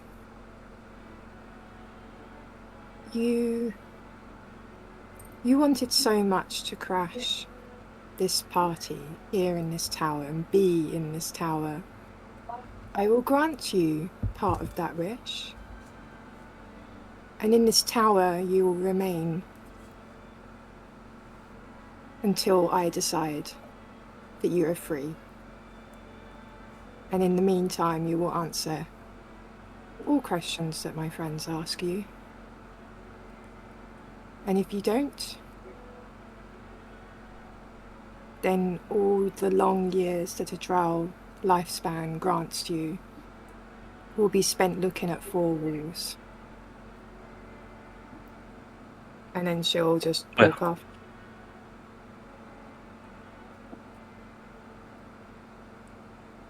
No bother, Your Highness.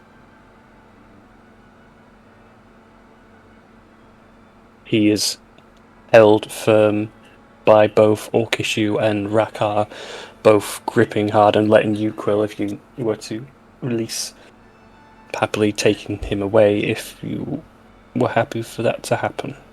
Yeah. Before he runs off, I'm going to crawl out of my place, stand up, brush myself down, and just tap him on the chest and go, "Tough luck, chap." And as I do so, because I think he's an absolute dick,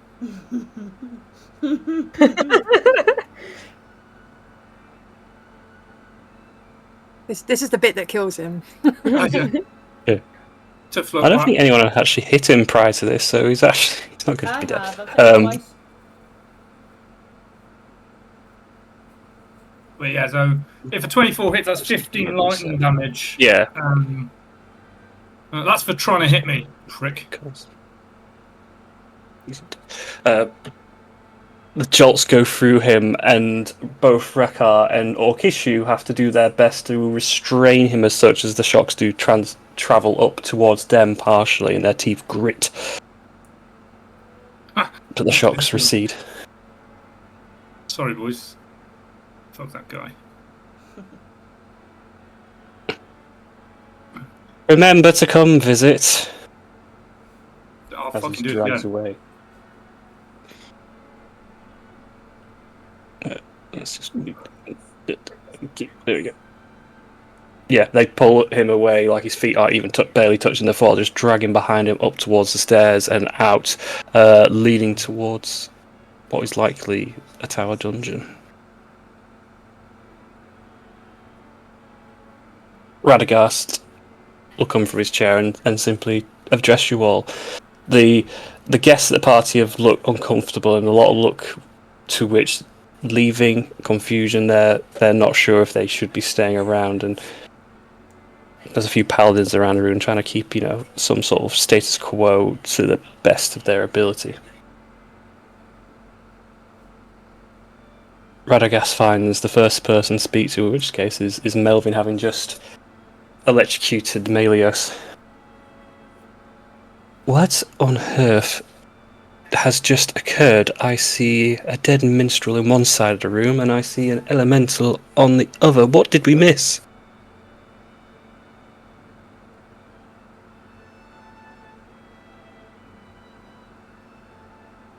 If someone's about to tell me I cut out, I'm going to cry. No, you didn't. No. Melvin's been dramatic.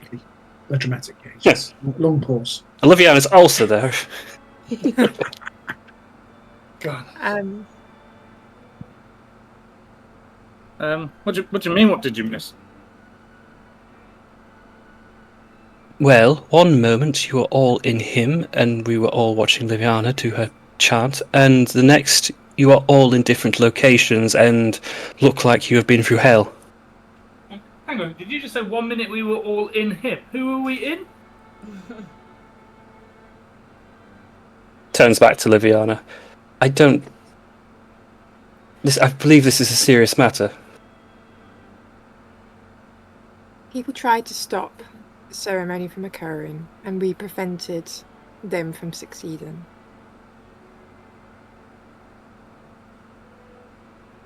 Well, I'm more than glad you've managed to do this without any of our help, it would seem. Who was responsible? Was Melios the culprit? Was he the brain more responsible? He was possibly misguided, and I need to think about what to do with him. But she gestures to the body of Malachi at the top of by the broken doors. It was that person there, Malachi, who orchestrated this attack.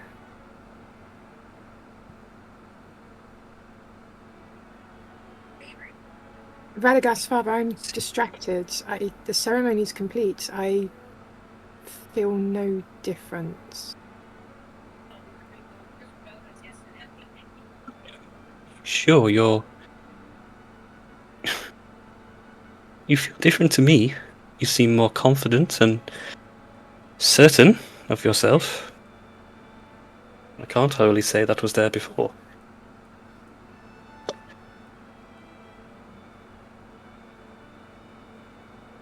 I think that's because I had trust in my friends rather than anything else.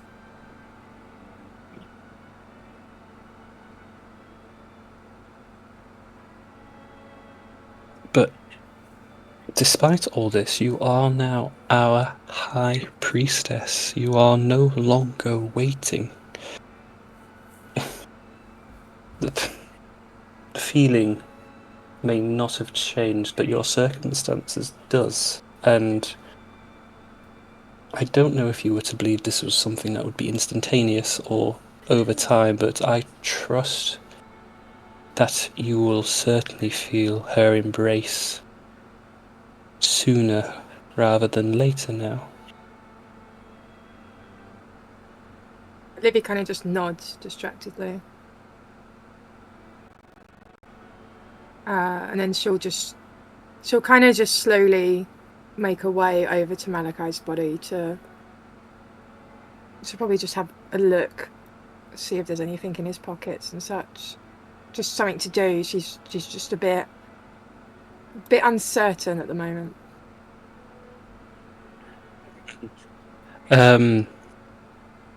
As you meander and rifle through the pockets of the dead bard, feel free to do an investigation. Yeah, I'm terrible at it. If she would have probably glanced at Nim, as well. Nim's just stuffing his face with food and not looking at anybody. Put her back to everyone, just stuffing his face, loads of food in. She's literally just doing this to distract herself. She's utterly not really paying attention to anything.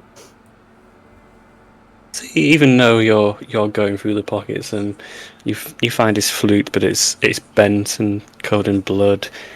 He's got about 2 gold pieces to his name in his pocket, again covered in blood. But as you're rifling, you don't even mean to do it. I think it's more of an accident, like you kicked the body by mistake, and that rolls.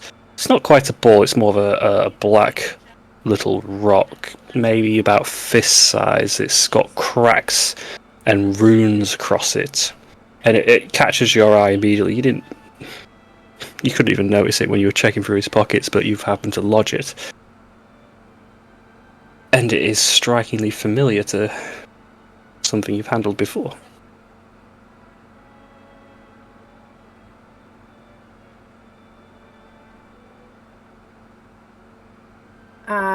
Can I roll a history check? Because Ray can't remember.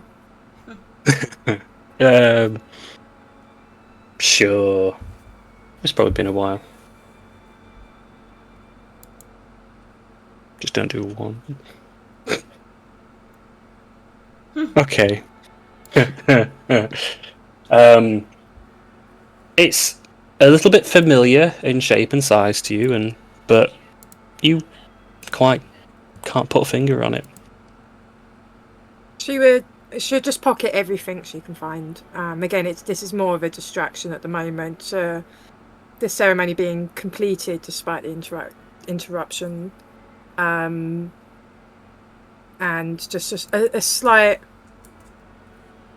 I don't know what the word would be. You know, like before a big event, some people get cold feet, and this is kind of that feeling, but after the event of, is this what, she's not sure how she's feeling, so she's just pocketing everything. Melancholy. And then she'll probably wander over to Nim.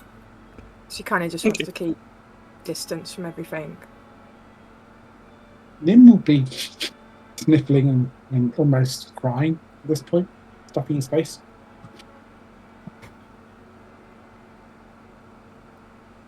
Many of the guests now that couldn't have been appeased by the words of the clerics or the priests are making their leave. They don't want to be here for a second longer. There's been some sort of incident that's occurred, and this was, though some, maybe a couple, may find it entertaining, most of them were expecting this to be a straight event and are very quick to leave, having it come to its conclusion one way or another. And you find yourselves in the room mostly empty now. There's not that many people here, apart from the staff and Radagast, Daedalus looking confused and unsure how to reconcile Liviana.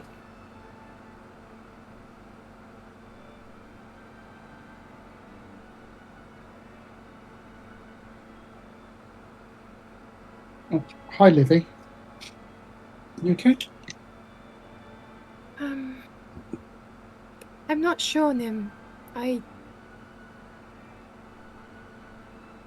don't. I'm now High Priestess. And Malachi tried to stop us. And the things that Melius said about forgetting about people like him, and that's why he did this. I'm not really sure how to feel. Well, the thing with manipulation is they always make other people to be evil to strengthen their argument. So make someone subhuman, inhuman, and then the hate will build, and then you get your followers. Why are you sad, Nim? It's done. You're High Priestess now.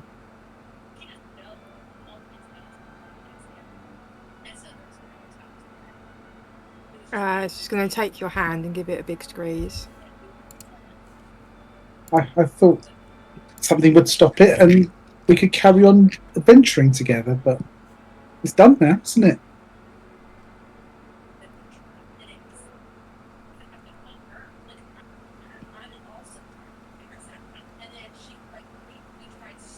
My fault for having hope, I suppose.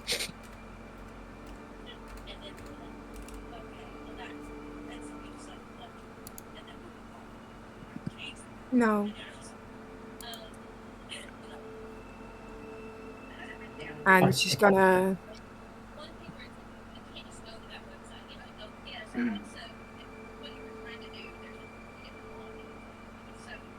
I think she'd start crying as well. Don't cry. It was so much easier when Moose said it was a cult. That was good to believe. Something might not happen, but you have your people. You have to protect your people. And I couldn't ask you not to, because that wouldn't be you. I wouldn't change you. So I think that's it. I'm happy for you, yet my own personal hopes have died.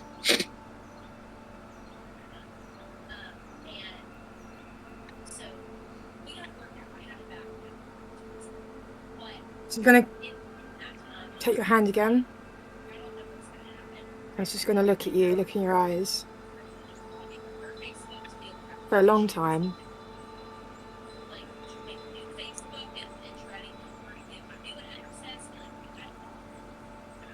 I know No. I'm just have selfish thoughts, but I'm only young. I'm allowed.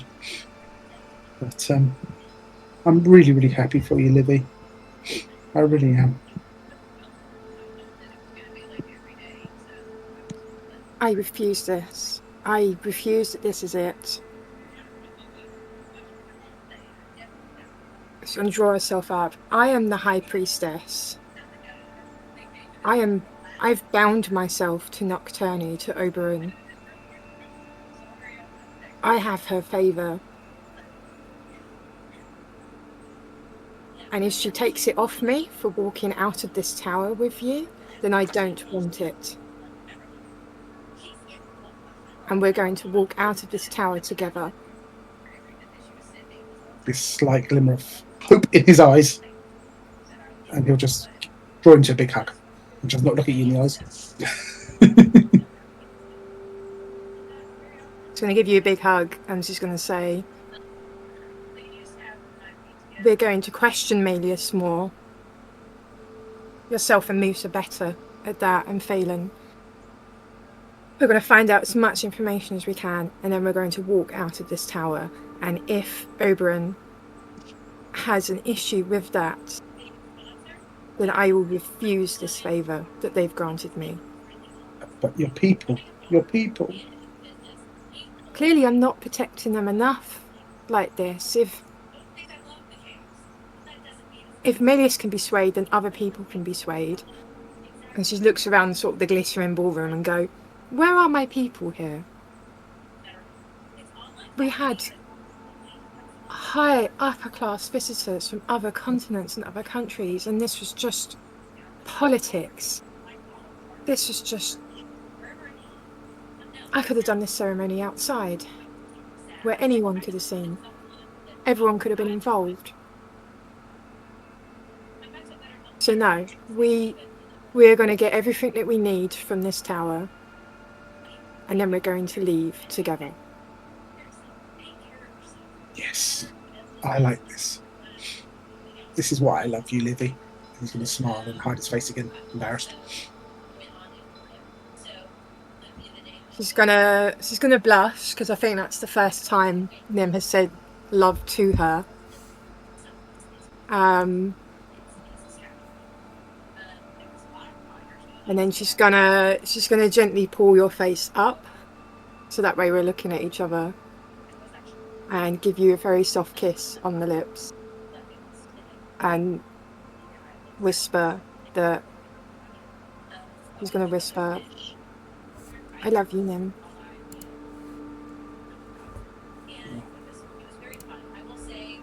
He's going to answer it back. I love you too, my moonlight. You're stuck with me. I can't... Everyone has your shadow, and you're mine. Well, let's sort out these Vault Hunters together. Maybe we can have a life together afterwards. I'd like that very much. And I'm going to look around consciously if everyone's staring at us, because that's going to be really, really embarrassing. 100%.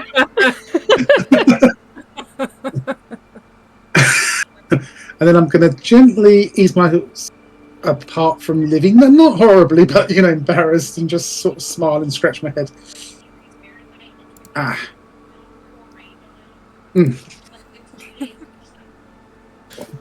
When does the cake come?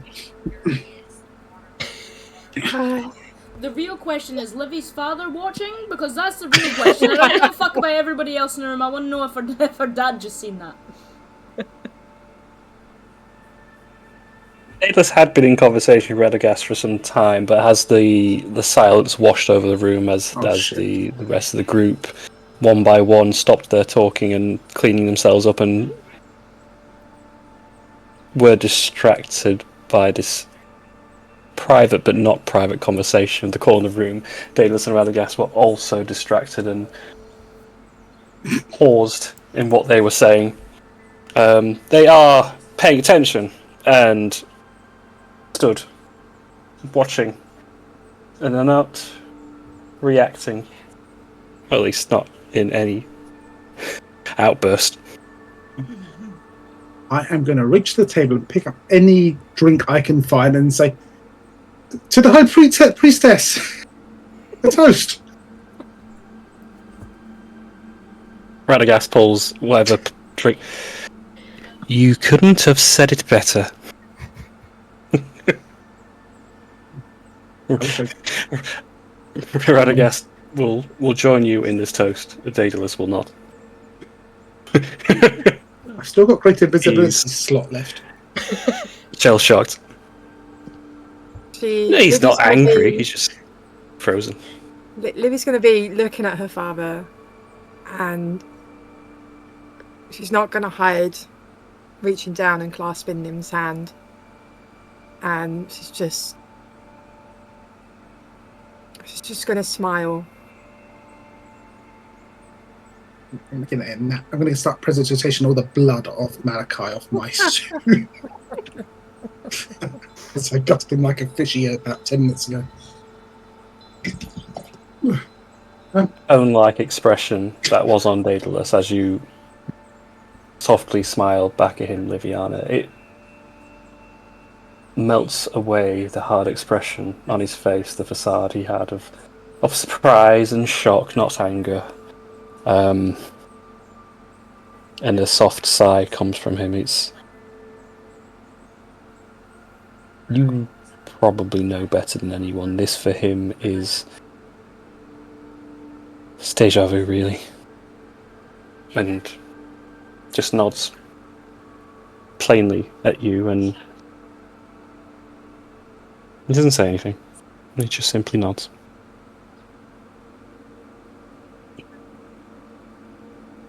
She'll pull Nim with her, but she'll walk more towards, so that way she can more easily speak with everyone. But she'll say, we need to question Melius more about everything that he knows. And then we need to prepare ourselves and work out what we need to do next. Now, with Nim with a big cheesy grin on his face, he says, Malachi said, black blood? I think we need to, sort him out. I think he's key to this. And he's going to look at Quill and smile and wink. She's looking at the pair of you, and it's like she has seen the best thing in the world. Nim, that reminds me, and she'll pull out the stone that she took from Malachi's body, and she'll hold it out for everyone to see. And she'll say, I got a vague recollection of this, but with everything that's just happened, I can't quite pinpoint where Jordan, I've seen it before. Is it a teleportation stone or a time stone? You have to do an Arcana check to check it out, because it's different to what you're comparing it to the Mondasian stones, and they're normally either white or stone coloured, I suppose. May I, This Lily? is like onyx black. She'll hand it over. 24. As this fist-sized gemstone is passed over to you, and you gaze it over, you see the glowing runes on its markings. It does have such striking resemblance to the teleportation stones you've used before, but it's different. It feels oddly light in your hand. The others had all felt like stone. They were stones. This one doesn't quite sit right in your hand. Just feels uncomfortable. But for all intents and purposes, you think it probably would work the same way. Yeah, I think it's a teleportation stone, like in you know where. But it's different. It's dark. It's lighter. It's wrong in a way. But it should work like one. Do we even want to go where this would teleport? We have no idea where it would be, and it... Take it into danger. Who said that we were going to use it for the teleport? We don't want to use it. That's what I mean. Why was that even in the question? Why was that something you What? even said? Well, maybe a nice paperweight. Just smash it. Smash it. You don't just smash heavy magical items because bad things might happen too. Well, if you take the moose technique, you throw it out a window. It's no longer our problem. Yeah, Toss but it. we had to bring it. We had to bring it back to Moose, didn't we? Yeah. Just launch it. Instead of just throwing it, actually, forcefully push it out of the window. Throw it out the window, like directly down. Harder impact. But It's also not got covering. It's our only lead for now. Maybe if we find out where it goes before using it.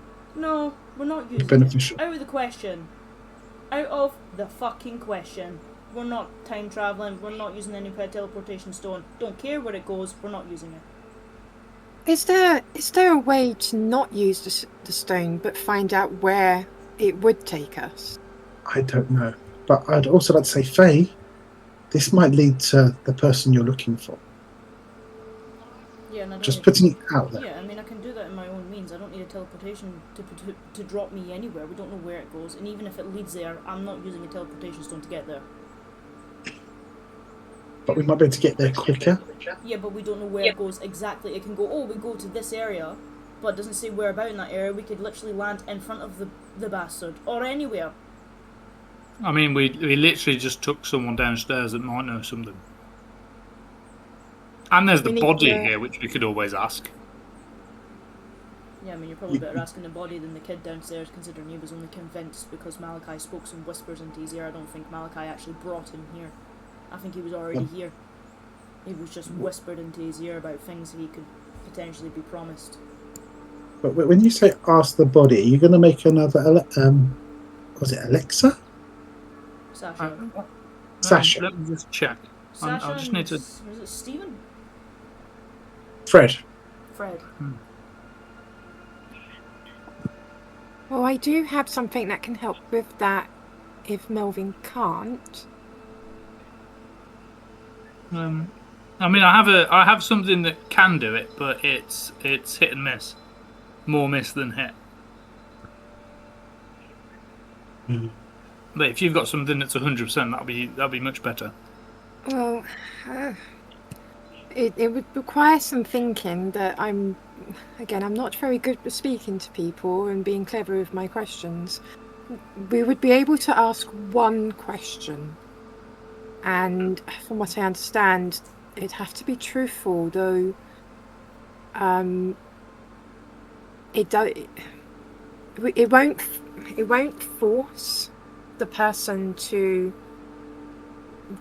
give lots of information or be incredibly helpful. I imagine they would try to be as cagey as they can with their answers still, even in death, but they would have to be truthful. So if we're clever with our question, we might be able to find some information. Well, you want to know where the stone goes, just ask him. Where exactly does this stone take you? And you could try and eke out a little bit of willingness, because you can say at the end of the question, answer truthfully and we'll do our best to resurrect you so you're not being tortured, because I assume that's what's happening right now in your afterlife, you shitted little human.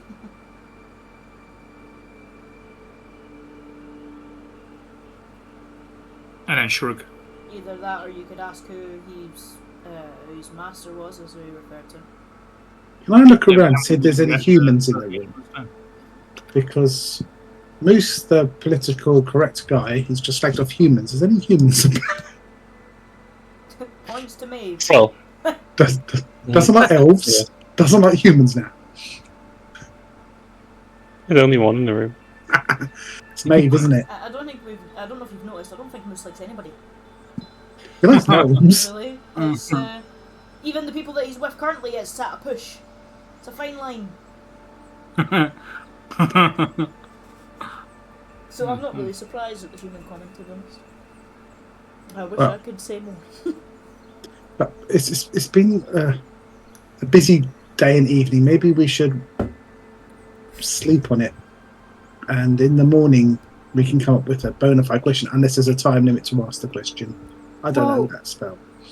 Well, I can, from my understanding, I can use this once a day. So we could ask a question now, and then in the morning maybe ask another one.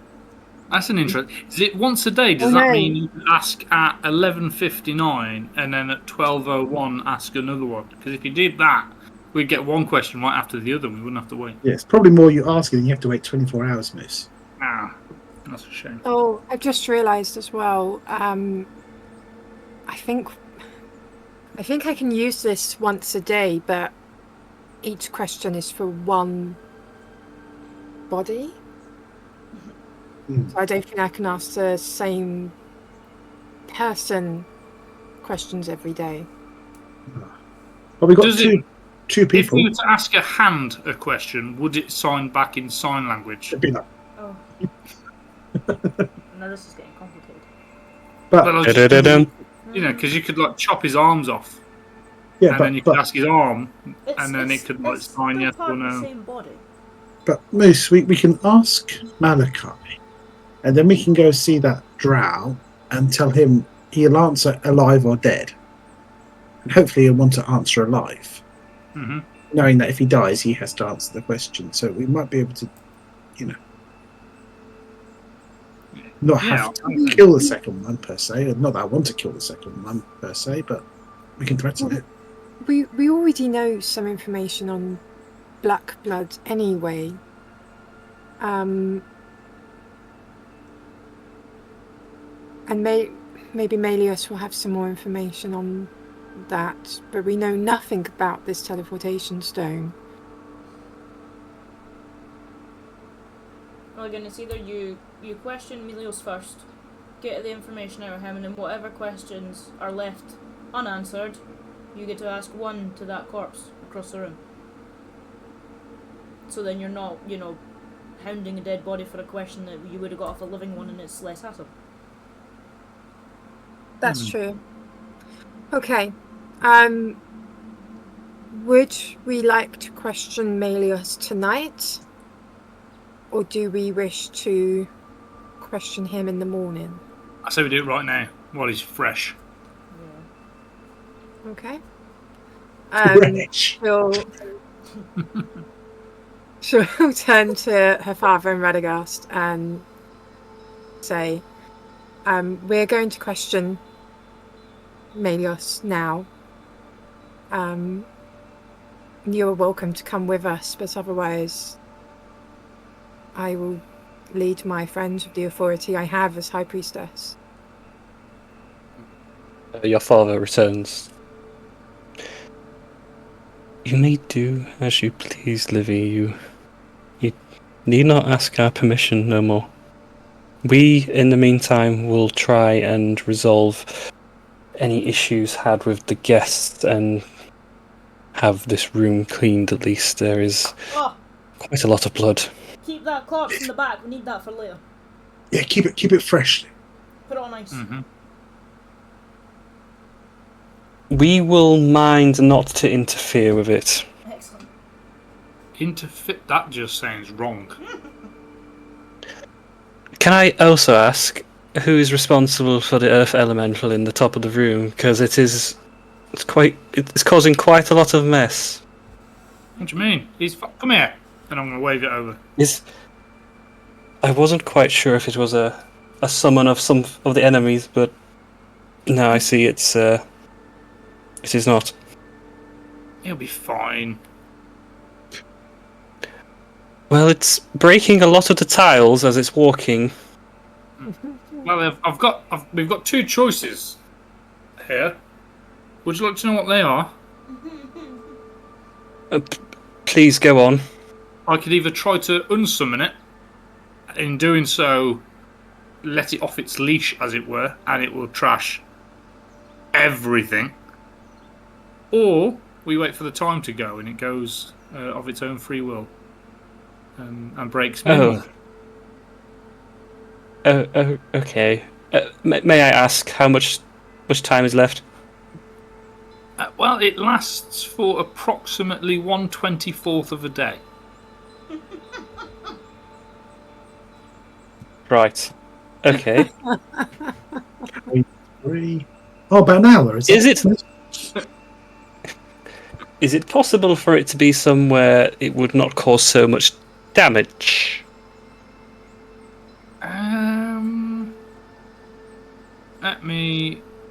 Let's think. Where would be best, do you think? Why don't we put him in the garden and he can make like a statue or something out of dirt?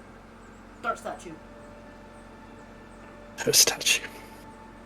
Can we see the garden from the windows? Can't they just dig underground? Can you just tell them to bury themselves for an hour and have a Well, I think we're quite high, aren't we?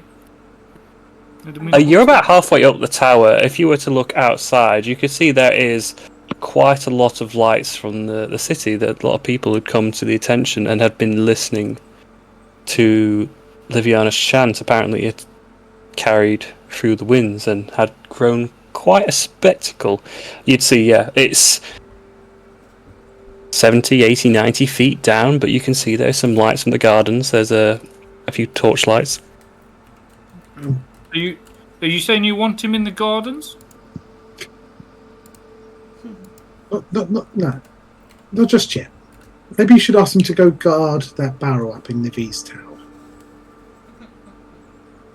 Does it know where that is the question. I mean, I can point to the garden and go, that's the garden, go there. Well, ask them to follow. So say follow Maeve and ask Maeve to kindly take it up to the tower, the room, to guard it.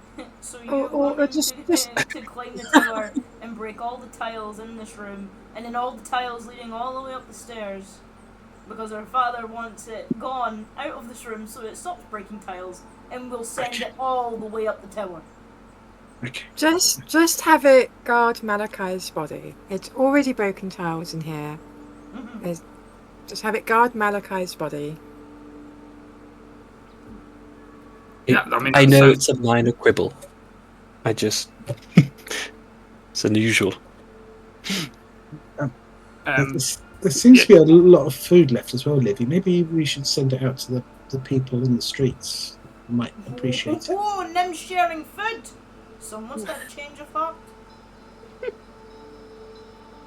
She heartily agrees, and will give the orders to the sort of staff around and say, please distribute this to anyone in need, anyone who wishes to partake.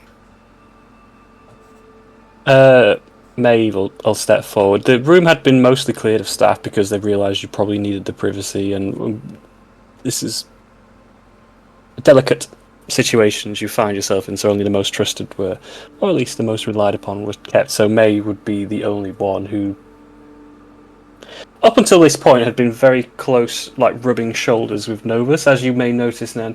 They're just sort of in the back sides of the room, like they have not been the centre of attention, furthest from it, but they have been in the room all the same. And Maeve, like, what?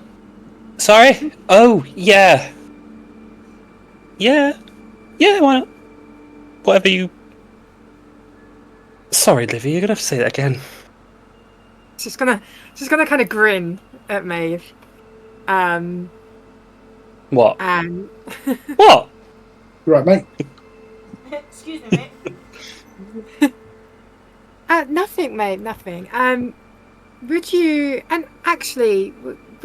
and Novus, please direct the staff to bring all the leftover food that's not been spoiled and provide it to the people outside. Can I ask both? Both yourself and Nim to do an insight check, please. Go. You know what? Knowing that Maeve's going to move, I'm going to step just a little bit closer to Quill. Oh wow! I'm watching like a that fucker. Actually, you both will see it. As Liviana, you give the instructions to both Maeve and Novus. Maeve, coming round and like more than happy to agree. Novus has a sweat on his brow you have never seen before. He looks out of his depth. He looks terrified, but he is holding his calm as best as he can, but you two can just about see through it, and he's just sort of nodding back at you as Maeve pulls at his arm. And come on, Novus, we got to... we'll leave them to this, and we can do something else elsewhere. Novus just sort of mouths the words "help me" back at you as he's dragged away. Feels gonna give him a salute. Bye. Oh, I feel terrible, but Novus is lovely, and I think maybe Maeve will bring out a bit, a stronger side to A him. terrified side, a cowering cat, perhaps. She's terrifying, Livy. I don't know what you think, but she's terrifying. Oh no, she's do you know who you're actually a big softie. Do you know you're like the high priestess and stuff, and they all have to do as you say? Could you order him to marry her, and then they have to get together? Melvin, Wow, you that's can't. how that works. Melvin, you can't force people to marry. And also, he doesn't live here. Lives in that other town. No, but it would be funny. You could I guess order pops his out. Maeve. Melvin, that's not quite how that operates here. What you're kind of describing to me is a cult, and I don't believe we have one here. No, that would have been the final nail. If you'd said yes, that would have been it. That would have been solidified my idea. Well done, I'm out. Final test. We do not force marriage on anyone. That is strange, and certain circles approve of that. Not ours. No. But everyone is allowed to marry who they choose. As far as we're concerned, yes. So if I don't know, for example, just picking two names out of thin air, just two names that I've just come, Nim and I don't Livy, for example. Just for example, how would that? It has not been the first time a high priestess has been wed. As he turns towards Daedalus, who's just like in his own world a little bit, but then soon clicks back into like, I had married Shale, Liliana's mother. She was once the high priestess. It happens.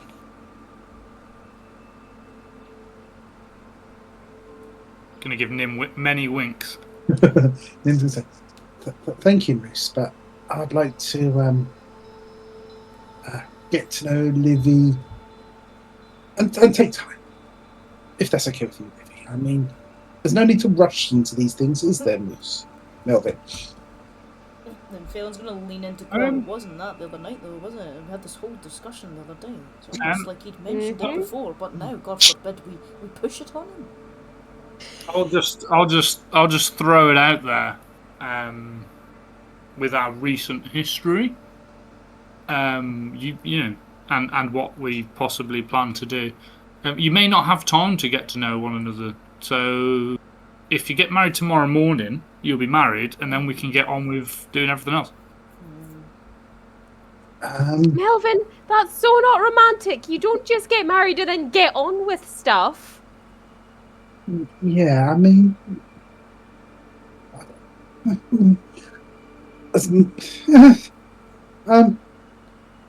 can we just start? Maybe, Livy, would you do Madonna tonight? Let's go for a walk in the moonlight and have a picnic or something away from everyone. Well, Can we talk? Yes, we'll have a stroll once we're finished with our questioning. So I look to her father and say, and Radagast, and say, whatever I choose to do, I am still going to be High Priestess. Of course, Livy. You are your own person, after all, and you can as much be a high priestess within these walls as you can be out of them. And she nods. And yeah, she'll if everyone's ready, she will lead them to where Melius will be held. Okay. Since you're leading up the stairs, as you make your way up the curved rows of stairs to the balcony to see the second floor, this golden piano with blossoms painted on its top, you'll see very patiently waiting a strange gentleman. He's been there for a little while now. It seems he's quite bored. He's got this orange overcoat on. He's quite slender. His hair's like spiked back, and a couple of you may or may not recognise him. And he's just sort of like, you know, that Mr. Burns like diddling his fingers together in the triangular formation. Is that Sinclair? You mean the one by the piano? Yes. That's fucking Mr. Burns. Who's just minding himself and, oh, naughty, we've all had a little fun this evening. I suppose the drink's partially to blame, aren't we? Are you all having fun? That's the main thing. Fun. We got attacked by God knows what. We had to fight for our lives.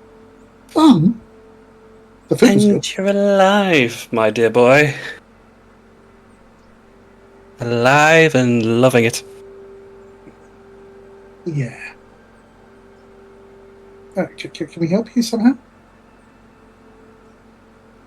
I'm surprised you have not mistaken me. I thought I'd pop in on behalf of Mondassia and make sure everything was all above the board, and, well, it certainly was a spectacle, that's for sure. Yeah. No one fancied a chat. I did find it strange, but, you know, I suppose I'm not so approachable. Apart from, as he looks across to the tiefling, apart from that one, you need to sort out your left feet, my dear. She gives us the dirtiest look imaginable because people have told her who he is now, so she just she gives a very dirty look. Yeah, even like just him directing his words towards Quill, Phil's gonna put his arm like round her and then like kind of like tuck her behind ever so slightly, like don't even. Don't worry, I mean no harm. I just say she has a sharp left kick and her foxtrot requires some work. Apart from that, this evening's been perfectly pleasant. I think she danced lovely. I think it was you putting your feet out of place. Maybe she just needs a little bit of time and coaching, but, well, maybe you all do. Or maybe you've all found it. I only check in. I thought I'd stick behind and just see if anyone was fancying coming back anytime soon. It has been quite a while now. We're still on the lookout for items, obviously. It's not worth coming back if we haven't got anything. You can do a deception check if you like. I wouldn't like, I will. I'm bolstered by Livy. Well, 15. if you do find yourselves running back to Mondassia, items in tow, you are all doing so very well for yourselves, as far as I know. And you know, I thought I'd open up my tavern for a few rounds on the house, so to speak. You've done so just explicitly well. Yeah. But just so you know, your absences have been noted. We're on the case of finding a very valuable artifact. I'm sure you are, my dear. I'm sure you are. Well, best of luck. I'll be seeing you soon. Au revoir. Stands up, gets his cane, and goes towards the door and leaves. Phelan's gonna whip his head round. Really? An artifact? That was the cover story? Oh, we're looking for the artifacts. You're a fucking tit. Well, I didn't see you say anything, Phelan. Yeah, because you didn't shut the fuck up! You're too busy protecting Quill. You could have said And something. rightfully so. He was praying. I don't need protecting. Thank you, but I don't need protecting. No, she kicked the shit out of him on that dance floor. I'll She do it kicked- again. Alright, well, next time I won't bother, shall I? Completely just takes a step forward. That's fine. It's alright. Hands up. Don't always bother. And Quill, the offer still stands. If you wish me to help you with your dancing, anytime. What's wrong with my dancing?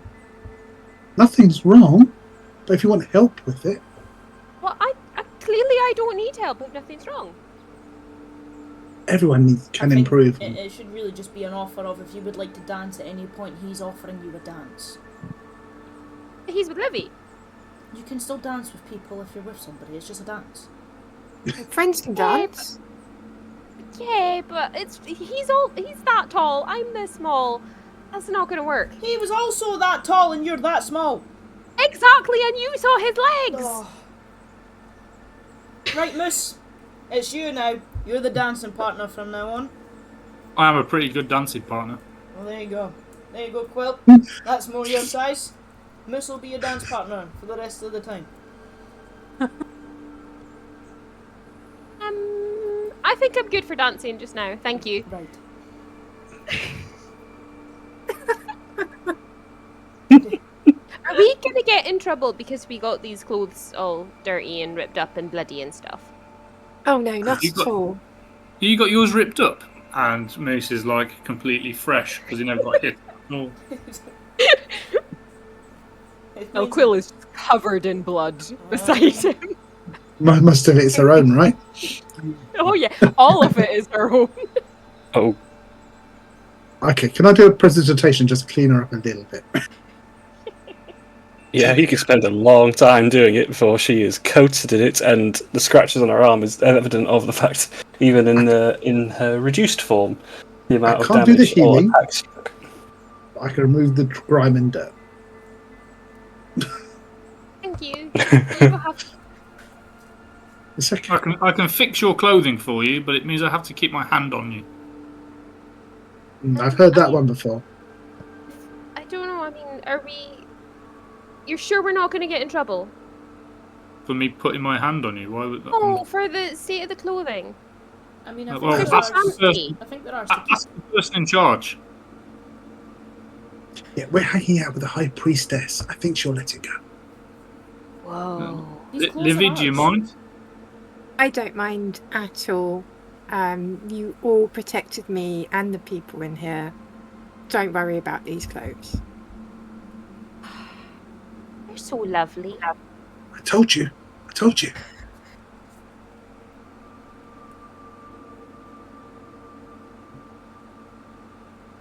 Can we go now? Where are we going? No, you're moody. We're off to question. Please? Liviana taking the lead as the only person who knows where any potential dungeons, and you probably know, Oberon's Tower does not actually hold dungeons. You've not ever needed to hold anyone prisoner. It's never been a circumstance in the whole, however many centuries it's been. So the most likely situation is Radagast's office, and seemingly so, you make your way up the few floors and you see what is a contingent of maybe 12 or 14 or so armoured paladins, all in formation outside of the room doors. The two doors to Radagast's office closed fully. All attention as you come down. You come up and see the sort of display, regimented display. That reminds me, Livy. Yes. Orc Issue, one of your paladins, did a great job. I think when you got time, you should acknowledge their devotion to the city. Maybe a promotion or pay rise or something. They stellar job. Absolutely. I'll make sure to mention this to my father. No, I can do that. Yes, I will speak to Orc Issue. Yes. And ask him for my bow back. Yes. Okay. Of course.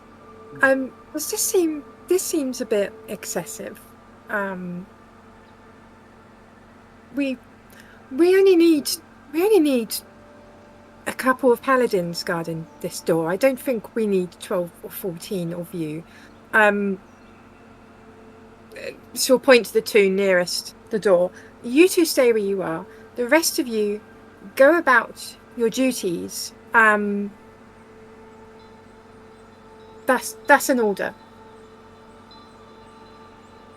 As the words come naturally from your tongue, the 10 don't take a second to marching pace, make their way towards the stairs and descend, leaving the 2 remaining on either side of the doorway.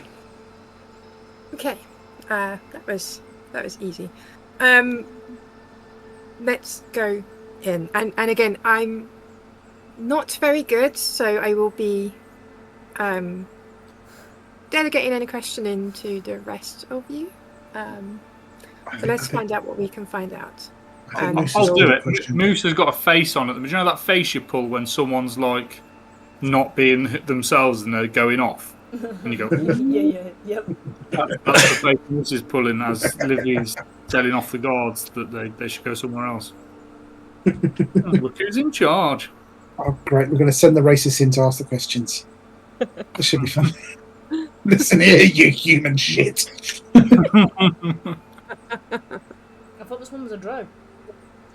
Okay. That's an elf. That's even worse. You pointy eared. Yeah, she'll open the door and lead everyone inside.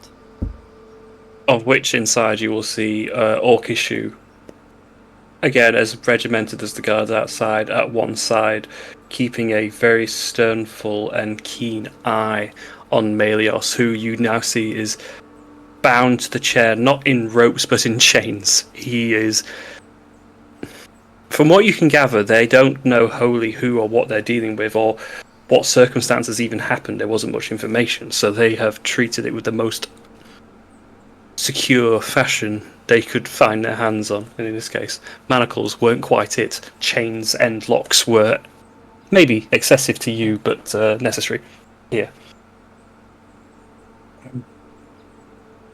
Don't forget to mention that when he pleads innocence, there was big 2 fucked off shadow demon type things.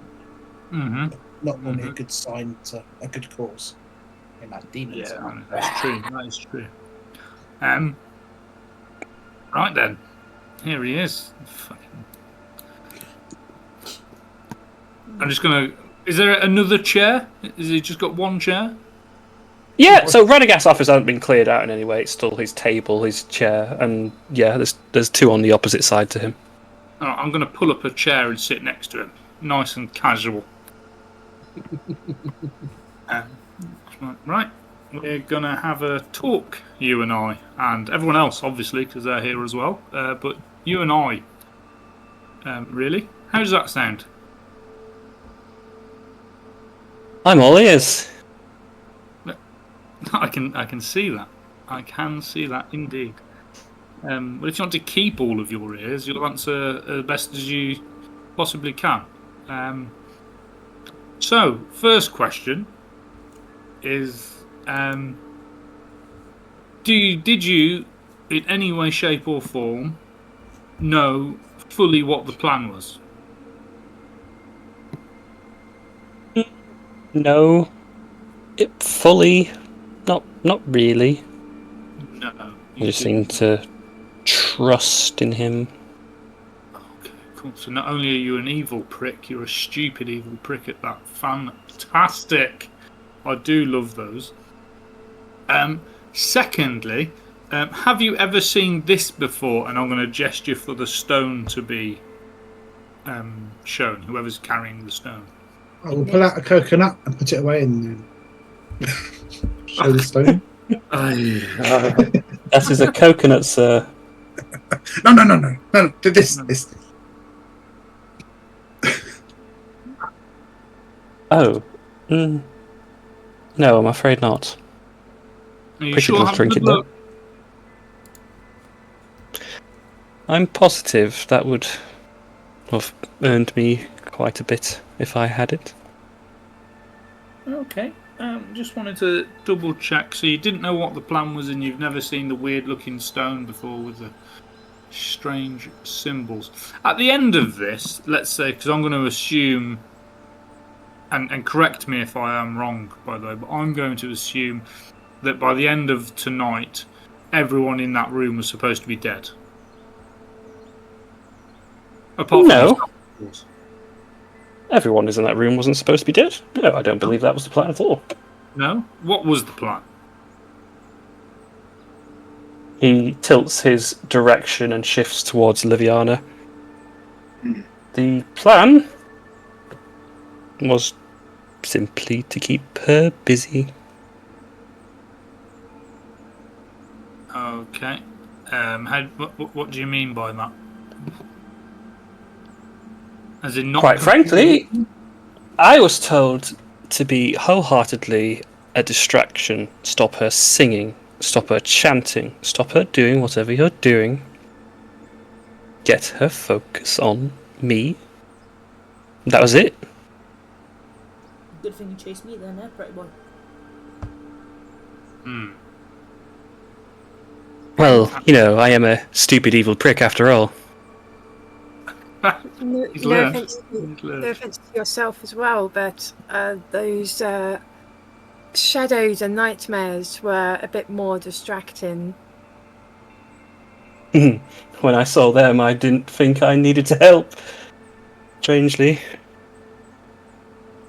Yet you still did. Well, I don't think I did my part quite as well as I should have. I assumed they would have done their jobs themselves, but you're right.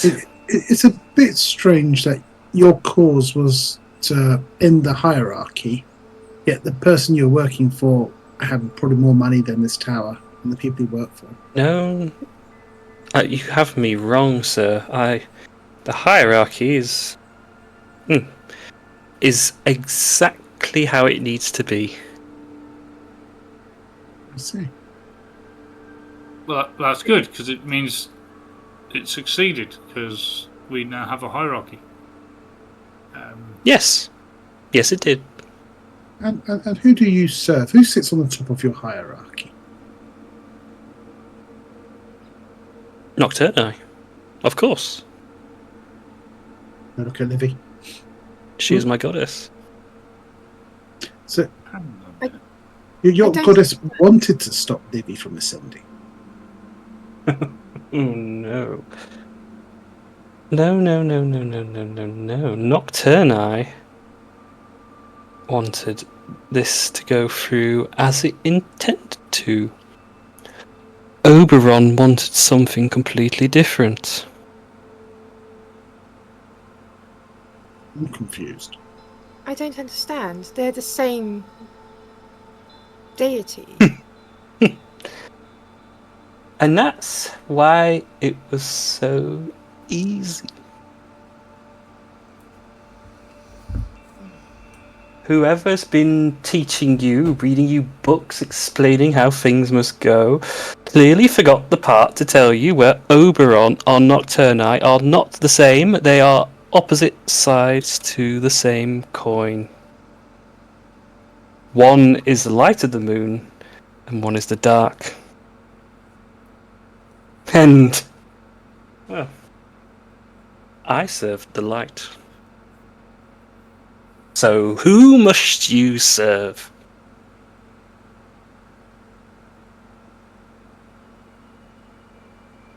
I knew it was a cult. Hang on. Well, let's just take a pause. Let's take a pregnant pause. Right. You claim to serve Nocturne. Yes, Who is, pretty much so. let's say, for the head of a gold coin. And you serve the Oberon? Is that what you said? Libby? Again, from what I understood, Oberon and Nocturne were the same. This is Oberon Tower. I pray to Nocturne. The same being, I thought. Well, I don't know anything about that, but if you have a different name for something, it could be the same god, or it could just be a different god. You know, Well, I well- don't know. But You were Moose, but now you're Melvin. yes, I mean, we all know that Moose is definitely not the same person as Melvin. but the issue is let's say that this fucking idiot is correct, and Oberon and Nocturni are separate entities, right? I mean, it's in the name, right? Nocturnal, dark. You know what I mean? Like, to me, if there is two sides of this coin, I think you're in the light and he's in the dark. Especially when you throw in the fact that we've just fought shadow demon type creatures. And I think he's been lied to. Or he's lying to us. Livy, do you know all the words in that chant that you had to read out? Do you know what that all means, or were you just taught how to say it? For the most part, taught how to. I know the final most important phrase that the song builds to. Translates loosely to "Today it's me, tomorrow it's you."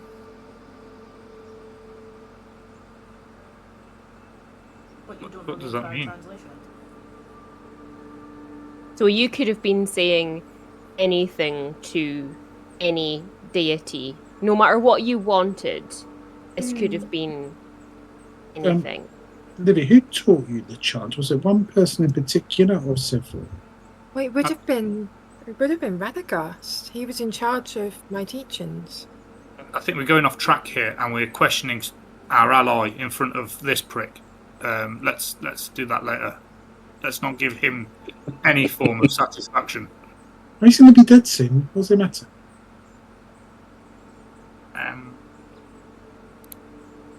You know, Oberon, Nocturni.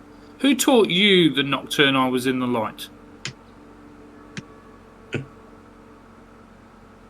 He spoke out to me when I was little, and I was alone, and I was hungry, and it was night, and the moon was shining on me, and the moon led me to this alleyway. The alleyway was mostly empty, but within it there was this old man. He had seen many a summer.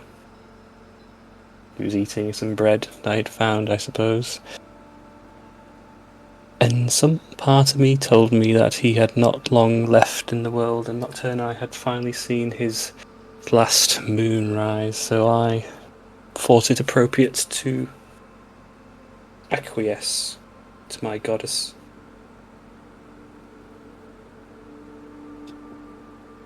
And from that day on, I followed her every sign. Okay, but who taught you that Oberon and Nocturni are two different entities and not the same one? If the best scholars, which I assume Livy had, a lot of assumptions, are teaching her that they are the same, who taught you differently?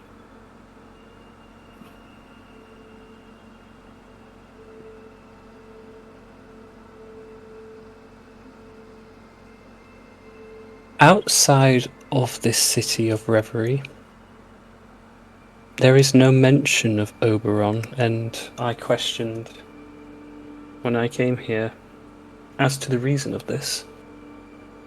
Both followers of Nocturni and Oberon, I know their messages seemed similar. They weren't wholly the same. It was only until my own pilgrimage that I was enlightened to the fact that they were not the same. When I approached the shores of Shoro, I was told.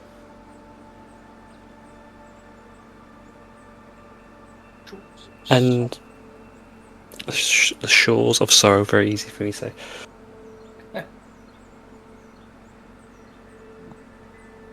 And there may be one of the party who may recognise what sorrow is. At least. Wait, when you say the shores of sorrow, you mean like the plane of sorrow? He looks back at you in your eyes. I had a feeling you may have been, or at least, no. Yeah, tiefling. Yeah.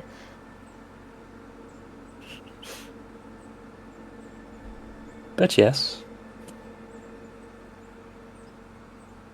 The scholars above in the mortal realm all seem to know everything and can't be questioned, but they... Well, look around. You don't see any celestials roaming these halls.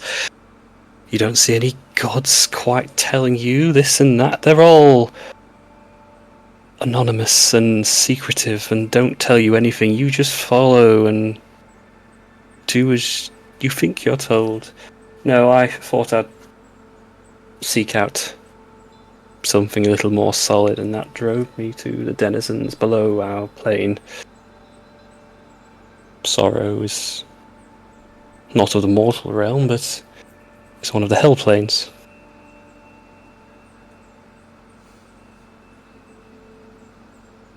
Interesting. Mm-hmm.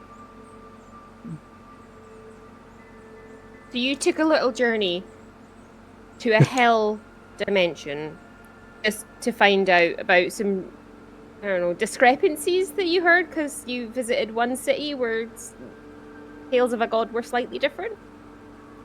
This was not wholly intended. I did not see myself ever to be where I was. I can't tell if it was an accident or punishment. That's why I call it a pilgrimage. But I find myself there all the same.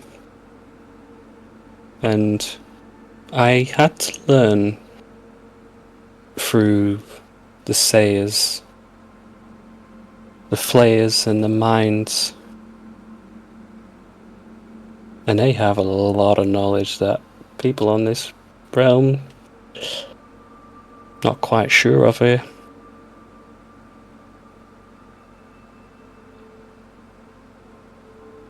Tell me, tiefling, what do you know of sorrow?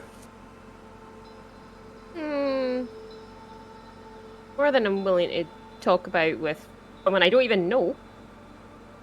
No, but really, what do you know about sorrow?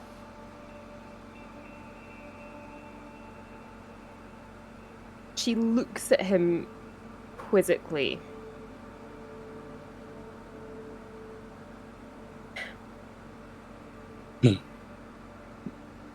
She is being very deliberate in her silence.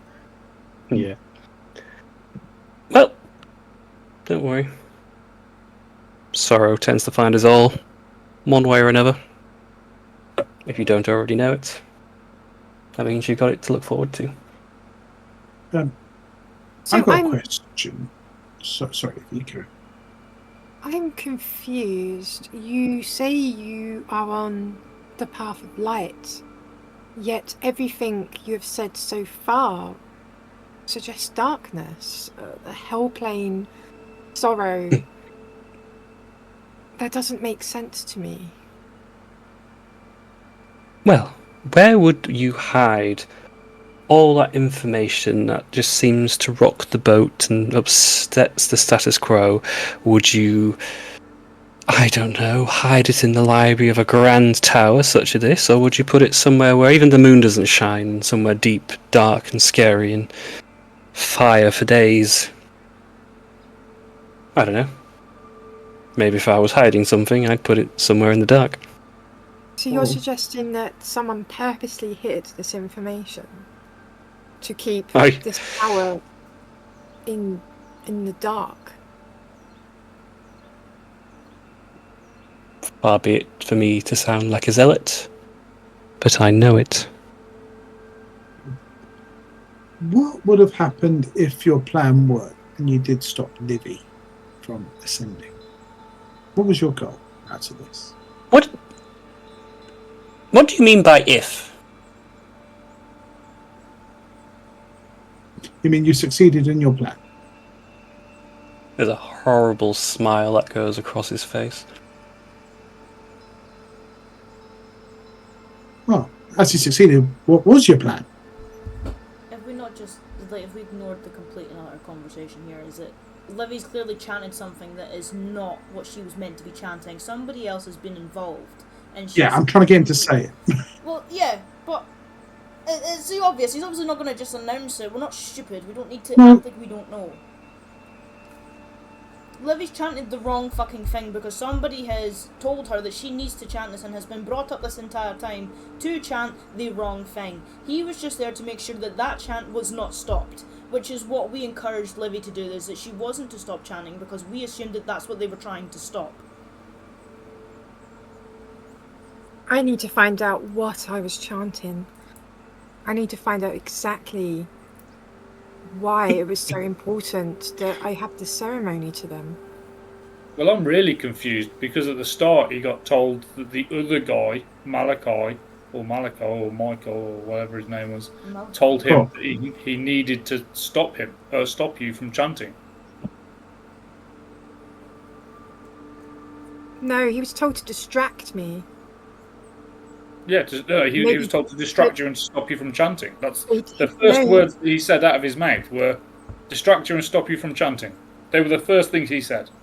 Did he say stop from chanting? Yes. I thought... So that we would think that chanting was the right thing so that we wouldn't stop her.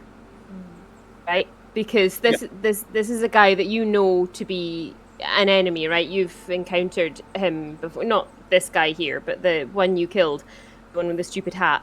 You know he's an enemy, so you assumed he wanted to stop this, and so we all tried our very best to make sure it happened. Which is interesting because if they didn't intervene at all, she would have chanted it anyway. This is true. But what if... Well, no, because the entire of the guests were then not able to do anything. If her father maybe heard what she was chanting, he would have stopped her. Or any of the guests. Because if everybody expects a certain chant to be made, and somebody hears something else, she would have been stopped. Every other guest except us couldn't move. Awesome. Therefore, Orcish. people who've been there... well, yeah, but Orcish is obviously young... Well, youngish. Sorry, talk to Orcish. Orcish? Yes? Do you know what the chant is supposed to be, being a paladin?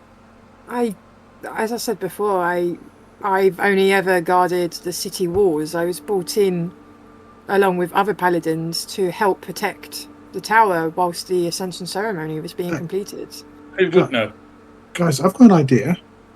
I've got a little spell to comprehend languages. If I was to cast that and really repeat it, maybe I could translate it. Do we maybe... I don't know. I feel like saying all these things out loud might not be good if they're to do shit we don't know. Well, I was thinking we find someone who knows what the correct one should be, and then they can say it rather than us repeating one that's incorrect. How about I simply write down the one that I was taught, so I'm not saying it? Yes, I like the writing down idea. And if you give me, I think it's 10 minutes, I can... Is it 10 minutes? The ritual? I know some languages. Not many, but some. Well, did you understand what she was saying? Would I have understood any of what Livy was saying? Do you speak Primordial? No. That's one I don't know. Wow. Well, if Elemental would have known. He came later. Because we're in Radagast's study, I would find some parchment and quill and just write carefully and clearly the enchantment not enchantment, the chanting that I was speaking aloud prior. And I'll spend 10 minutes doing a ritual to do comprehend languages. So you've got 10 minutes, guys, to do more questioning. Do you speak primordial? I'm going to poke the drow. Not quite, no, I'm afraid. Do you know what it is that she chanted? Only the last line.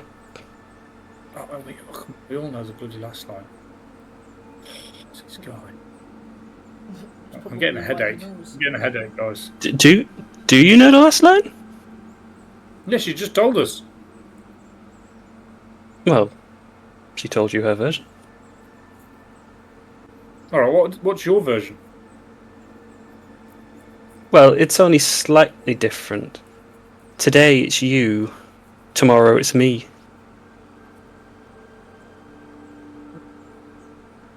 See, the old topsy-turvy, eh?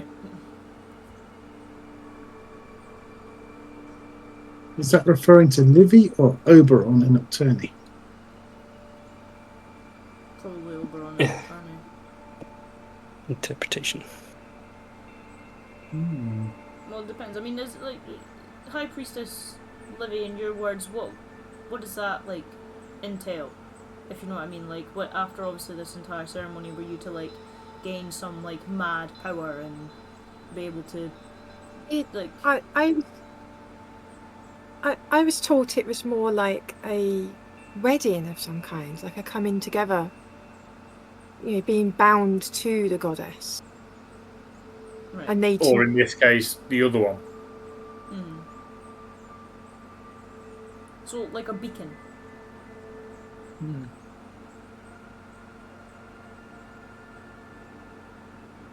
a sense. I was just led to believe that,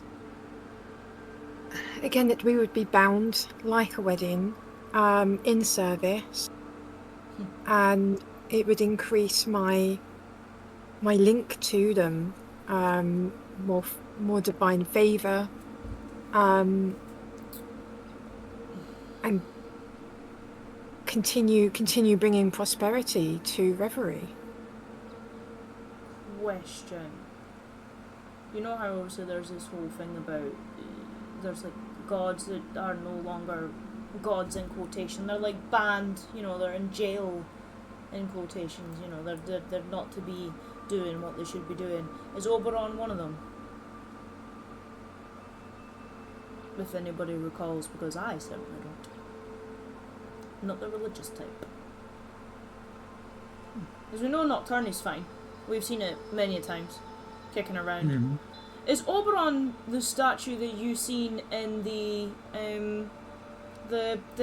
Kennedy's building? That was the yellow guy. That was Haskell or Or was something. it a different one? Never mind.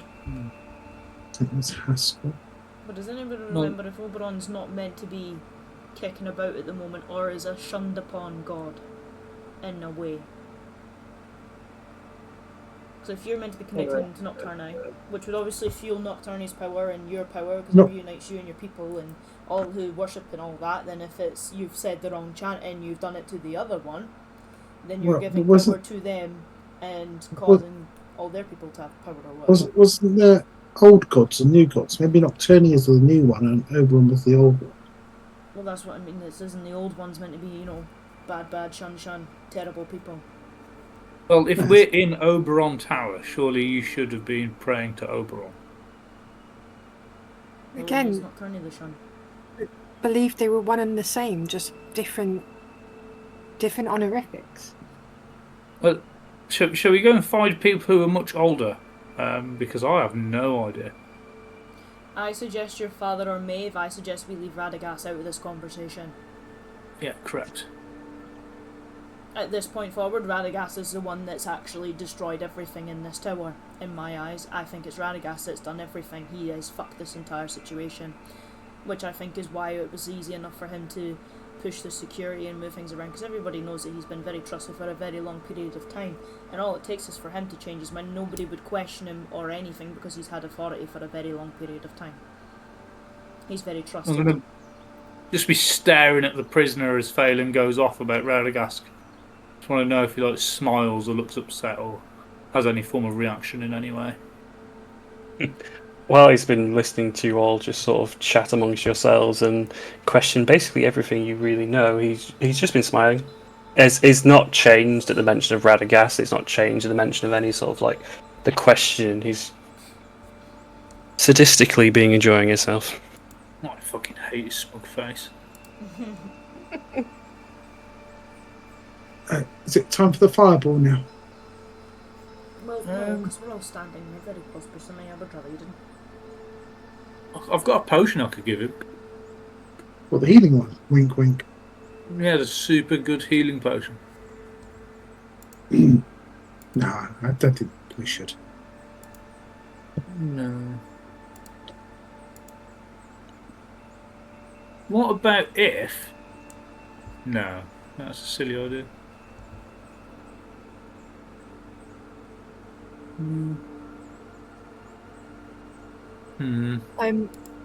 Livy's going to ask Orchishu to go fetch her father and Maeve and bring them back here. But we're making it very clear not to let Radagast know of anything that's being said.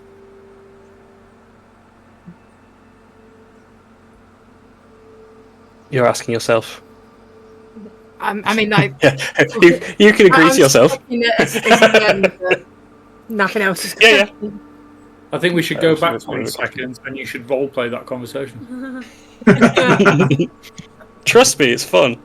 He would just bow and go. So I'm also currently fighting my puppy who wants to chew everything right now. So ignore him. So, Yeah.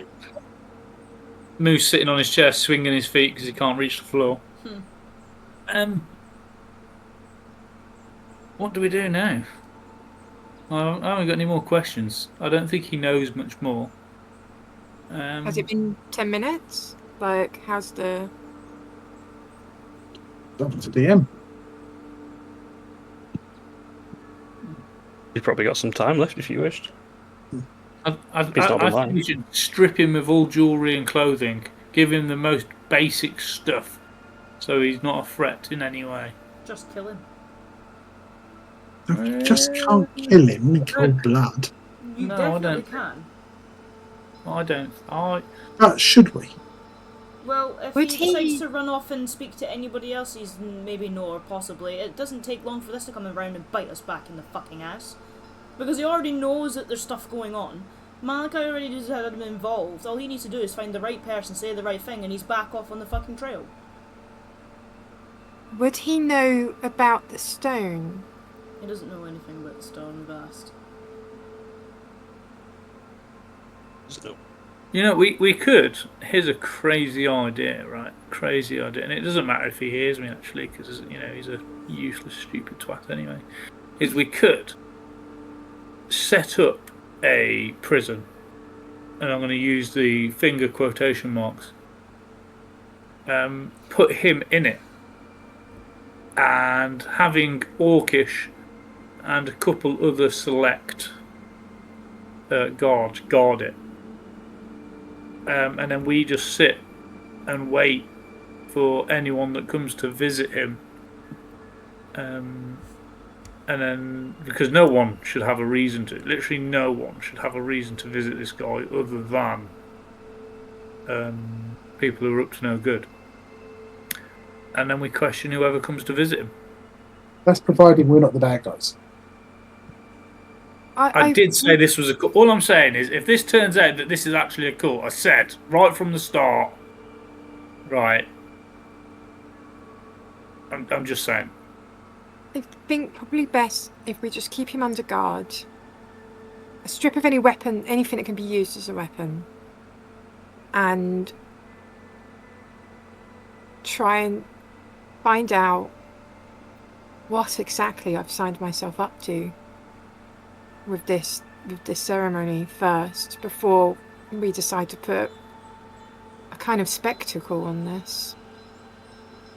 Well, the issue you've got is, I mean, whose office are we in? Yep.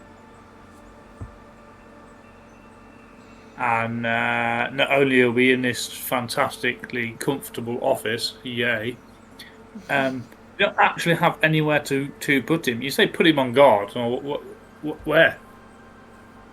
Why don't we just So make you this have plain to and build simple? one. We'll just take him up to Livy's room. Yeah, but While I'm then doing that, another problem is now where does Livy stay? What my point is if you wished, because I guarantee when Phelan just said we just murder him, I guarantee your first internal thought was absolutely not. Am I right? Yeah, of course I am. You're I correct. mean, I also don't agree with I don't think we should murder him either. But I think you guys don't have the infrastructure to hold a single prisoner, not a single one. So you're gonna have to build something, and then once you've built it, it then sets the precedent that you imprison people. So we need to come up with something, a solution where we don't just. I mean, I'd happily cast levitate on myself, take him outside, and it wouldn't be murder. He would just slip. But I don't think we should do that. I'm just saying that if you said that that's what we should do it. But what I am saying is you need to come up with some infrastructure, some idea that isn't him sitting in an office for the next however many years. There are other towns and cities that will have prisons. I'm sure if we asked, we could. If we needed to imprison Melios for what he's done, I'm sure we could provide an escort and have him escorted to a prison. Again, issue with that is Melios is a stinking piece of fucking horseshit who is part of he's part of Cult Bravo that we've found. Not Cult Alpha, but Cult Bravo. And the only side that we know are actively against that are your paladins. But this is assuming that he's lying. If what he is saying is correct and he is on the path of light, then we're possibly imprisoning someone that's actually trying to change things for the better. We need to find the truth first. He was just on the side of shadow spawn and people trying to murder people. He's not on the good side. Yeah. I mean, a good person would say, look, before you say the ceremony, maybe you should translate it first. Yeah, good people don't kill innocent people or set other people up to kill innocent people. Good people have conversations about it.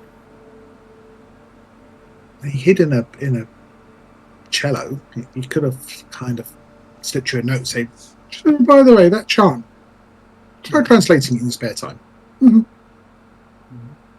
Or when you first came back to the city after your little journey, you could have went, oh, by the way, did you know that the person that's been teaching you for all this time has been lying to you, and they're taking you to the dark side? Here's how to get to the light. He didn't do that. He's a scumbag. And he sided with that Malachi who did kill children and capture them to be tortured and experimented on. I mean, you don't really need to go any further than that, do you? He literally sided with a child predator. And we're still not going to kill him. Yeah, but he didn't target the children. The guy who targeted the children is dead. He just sided with the guy that targeted the children.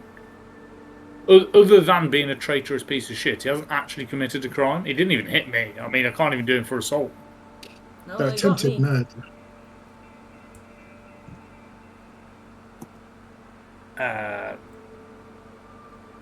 How do I be nice about this? You're a big tough cookie. I'm sure you can handle it. I'm just saying, I don't think there's really any point in having him still breathing. I mean, it is assault, so maybe prison time makes sense, right? He hit you. Maybe you could do him for attempted murder. But surely it might be worth keeping him alive if we have any further questions.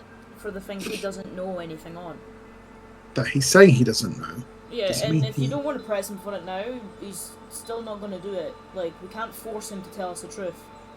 Unless you just fill up the can't. zone of truth, but that's it. But I mean- if we kill him, we're just as bad as him. Yeah, Livy. but you know what? We're already bad enough because you've already had random people murdered. I don't know where we again. This is where we have this weird bar of.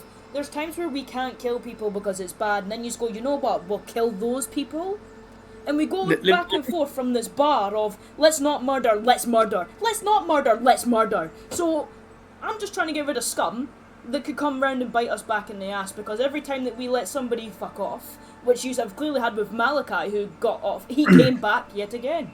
I think you have seen him, what, like 3 times now? Livy. Yes, Melvin. Hey, yeah. I'm going to mention it again, but like you're the boss. These are your lands, and the law here is your word. At the end of the day, what punishment do you think fits the crime of attempted murder and treason, high treason at that? And I don't want to pressure you or anything, but you've got about 30 seconds until someone comes through that door to figure it out. And before Phelan throws him out the window, apparently. I Yeah, mean, I but can just stab him. I don't need to throw to- him, I can just stab him. How can you kill someone to say killing is wrong? It doesn't make sense. Well, because again, You kill someone to say killing is wrong. Yes, I'm matching How- the bar. Yous have set a bar. Nim, how are we getting on with that translation? Has it been 10 minutes? Sure. You put me on the spot for a translation, but Ray, Just- you can share the thing I sent you. Do a gist. Oh, you sent me something, have you? I don't have a gist! I was expecting you to meticulously go through the chat! But I have sent the thing to Ray. Ray, I'll send the same thing. Oh, I'm sorry. I don't have all this. God's sake. Where There did- is a where version. Where did you send it? No. Ray's So probably I know my understanding of the chant essentially was to just call forth guiding light, was to shield us from night, from the dark, from the falling of stars. It was just general protection and enlightenment almost. You That didn't is pledge. essentially the ceremony as I understood it. But you didn't pledge yourself or your soul No. or anything. That's all good, right? There was no pledging of souls. It's a prayer essentially. It's a prayer. We revere them. We follow them, and they provide us with a shield and with grace, and it's a calling. It's a calling. Our devotion calling for divine light. That's essentially the long and short of my understanding of this translation. The reason why I'm asking is, if the translation that you make from what I specifically said in those halls has a different connotation, then that does impact what punishment this person deserves. Because if they truly believed they were trying to right a wrong, then they should be punished for the methods, but I feel killing them is incorrect.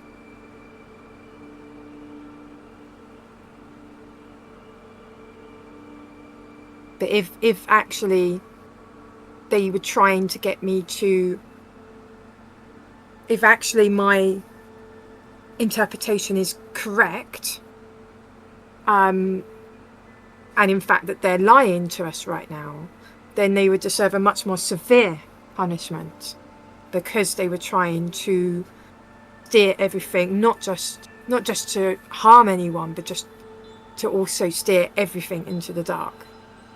So it very much hinges on what they believed in. I don't want to be that guy, but if you're saying that if what they did was for the right reason, to spread good, then have they actually committed a crime? And then is it us that have committed the crime? So then you'll be punishing us rather than him, and you'll set him free. No, Or are it's you going to punish him anyway because he went against you, and that makes you. It's understanding intention. It's understanding the intention as well as the actions. He assisted in bringing shadow creatures and demons that would have killed everyone in that hall. That needs to go punished as an act anyway, because that is wrong, regardless of the why. But it doesn't sit right with me to kill someone who had thoughts of trying to fix what they believed was a wrong. Guys, I think I've translated a bit of it. Mm-hmm. It goes, Oberon, Lord of Silver Flame, we hail thy crown, we speak thy name. Moonlight binds, the sky bends low. By thy hand let heavens grow. Let the stars unmoor, let their thrones be torn. Let them fall as fire, as night reborn. And we summon the end, we summon the true. Today it's me, tomorrow it's you. It's entirely different. That makes it sound like we're calling down the heavens. Like the falling star that we were warned about. You know, the thing that's coming to, crash and destroy this world.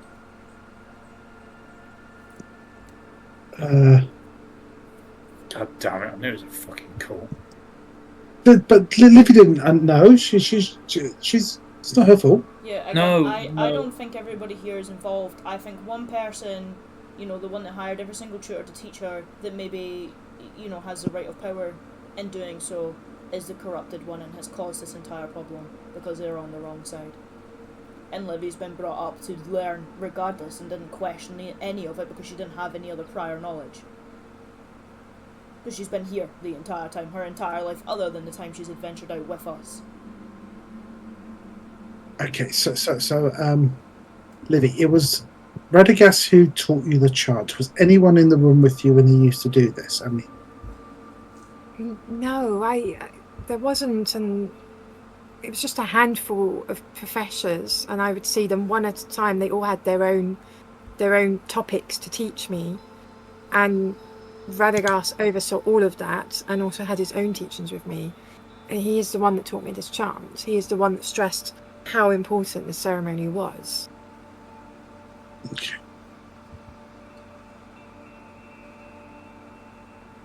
But we need to question Radagast then. We've got to pretend we don't know to start with and maybe catch him out. I don't know, because he might run or attack. Well, I think you should call a meeting, a high-end meeting of everybody. Don't just say it's him. Call a lockdown for the castle. Say that you know that there's another shadow creature lurking. I don't know. And until that gets found, no one leaves or enters. Because he may be trying to flee right now. Like literally this second, he could be off. He might not. He's probably secure that no one understood yet. Well, he might not, but he also might. If he's not, then that's great. He'll turn up to the meeting. If he is, we hopefully catch him before he leaves. And then you call your meeting, get everyone in a room, and then you just ask, just say, right, did everyone remember the poem I just said? And when everyone goes, no, we don't know what you said, you say, well, what should I have said? And then you ask him what you should have said, and you just go, well, that's not what you taught me. This is what you taught me, and then you recite your poem, and then out him in front of everyone. And then if he fights, we deal with it. Well, what if we go back in the chamber and just recite the real poem? Maybe it'll turn things around again. I don't think that's how that works. You can't just pray and then take a prayer back. You can pray again, but it might not top the one you've just made. Could be a prayer to someone else. These are questions that we need to ask people who are more in the know, which is the priesty people, not us. We're not priesty people. Again, unfortunately, I think the damage is done. Regardless of... I mean, even the High Priestess is clearly not a priesty person. She's just been taught what to say and it was wrong. No offence, Livy, but unfortunately, your ignorance may bite us, and it's not your fault. This has come from secrecy with your teachers. So it was a cult, but not a full cult. It was just a cult of that guy influencing your religion. So I apologise about the whole cult thing, even though I was semi-right. Don't apologise. You had your own reasons to be suspicious, and it transpires that everyone should have been suspicious anyway. Everything I've been brought up with is apparently a lie. And potentially I've contributed to a disaster that's due to happen. What did that monkey say to you? I was a stupid, naive child back then. I didn't ask the right questions. I focused more on my childish crush on Novus than anything else. Wow, my crush on Novus. This is awkward. Can't blame her. He's... Whew. Livy is gonna walk to... Livy is gonna walk to the wall and sit cross-legged on the floor, and she's gonna attempt to pray. She's gonna attempt to pray to Nocturne, because that's who she thought she was binding herself to. Do be a religion check, please.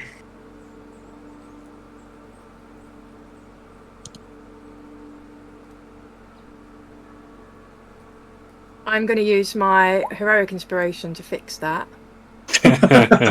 She's like, fuck off. My God. Traitor! Miss, how much do you think why is Dragon he Hunter's so worth? bad at religion? Every time I need it. She doesn't believe. She's been lied to. It makes sense. Can you join me in the Whispers chat all the same? Yeah. Miss, how long do you think the dragon hold his breath? I've no idea. Why? So you can stick in my wizard hat for an hour. And then take him out and then stick him in again another hour. Every hour on the hour. Every hour, just in you go. It's like the worst torture ever, right? Back in.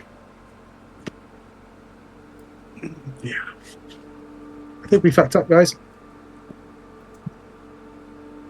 Oh, I'm shocked. Not really. Fucking. I just want to say, going way back, the very first time Livy mentioned Oberon and not Nocturni, I fucking clocked there was something there. We had a whole conversation about it. Ah. Oh, no wonder you got killed off. I know. I knew too Yeah, much. but that was Phelan. Come on. Yeah. Well, maybe Phelan's in on it. Yeah, that's right. That's why Phelan wants to kill the prisoner, so Yeah, they don't that's spill the beans. My secrets will never be shared. Everyone will die by my hand. Secretly in combat, you will all die via my own arrow, and nobody will know. We've got our eyes on you now. This is it. Dear. Oh dear. At least we've got eyes. You've only got one, so you Yeah, have to. exactly. Even scarier. You left I your don't good even eye need patch. 2 eyes to kill you. I don't need to see nothing.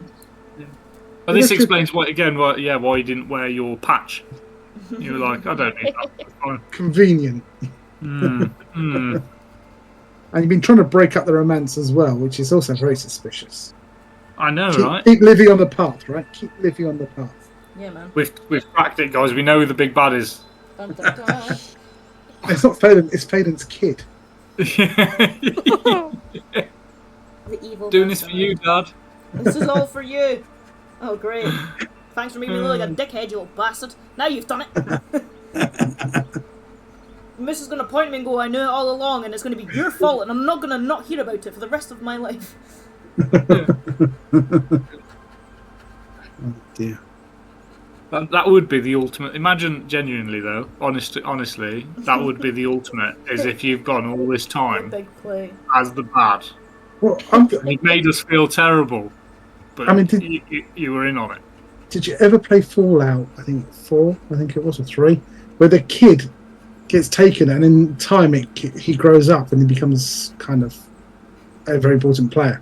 Mm. What if it's like that? The kid, because we go in time, it's grown up and become, you know what? Oh god. Phelan is his own grandpa. Oh, sorry to say, guys. Liviana threw herself out the window. She didn't tell anyone, so that was really weird. Sorry. But she can fly this dark my plan outside. has come to truth again! No. There's a brief moment where Liviana looks out the window and sees this huge moon. Like, it was already huge when she started her ceremony, and it's still there. This, larger than it's ever been seen before, and just gazes upon it. And then, while you're staring out, there's a moment that quite catches your eye, and there's a moment of warmth that comes over you, which is strange, but familiar. It has been some time, and for a moment the world feels still and safe, and you're all suspended above reverie in this sanctuary. And then the heavens falter. A single star quivers across the black. It bleeds its light, spilling violet, a comet tearing a wound across the sky. At first it seems distant, harmless, but then it grows. Too fast, too bright. Its fire sears through. Shadows double beneath your feet as the air grows thick and heavy, as though the very night is leaning in to watch. The moon dims and its silver face fades to ash. The tower shudders and shakes beneath all of your feet and leaves a shiver down your spine. Stonework and masonry begins to crack. The marble beneath you splinters. The sound is deafening as a chorus of snapping crystal as a whole plane explodes inwards, shards raining down through the sky. Like branches and vines, the air is ripped away from your throats. And then nightfall. From the distance, outside the windows, you can see a burning mountain fills the heavens, this plume of smoke, and higher as the whole earth shakes, blotting out half the world. This violet fire of cascading light across its surface. It glows and bends the light around the framework of the window across you all, and the weight of it is unbearable. Your chest tightens and your thoughts seize. Impact. A roar beyond creation shakes the tower to its bones, and the floor buckles violently, hurling stone and soil, shattering everything into the air, and you are all looking for something to hold on to as the whole tower shakes and quakes. Walls fracture, and this whole tower lurches sideways, whole chunks of the dome tearing its way into the void. Light consumes all, fire and force rip the breath from your lungs. For endless moments the world is nothing but dust and glass, and the shrill ringing of reality itself is tearing. When the ringing fades, the tower is in ruin, and you find each and every one of you clawing through ash, through rubble. The garden is ash, the pools boiled away, the great dome is gone. Dust and stench of blood choke the air. Beyond the sundered walls, the horizon is unrecognisable. Reverie is broken.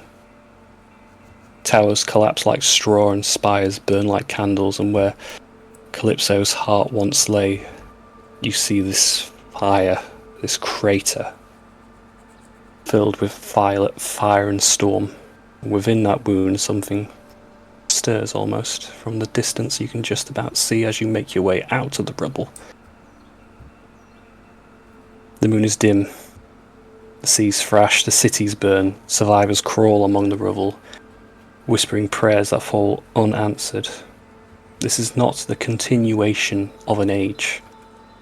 This is its fracture. This is the first breath of the post-fold era. And that's where we're going to hold off for the next Sunday.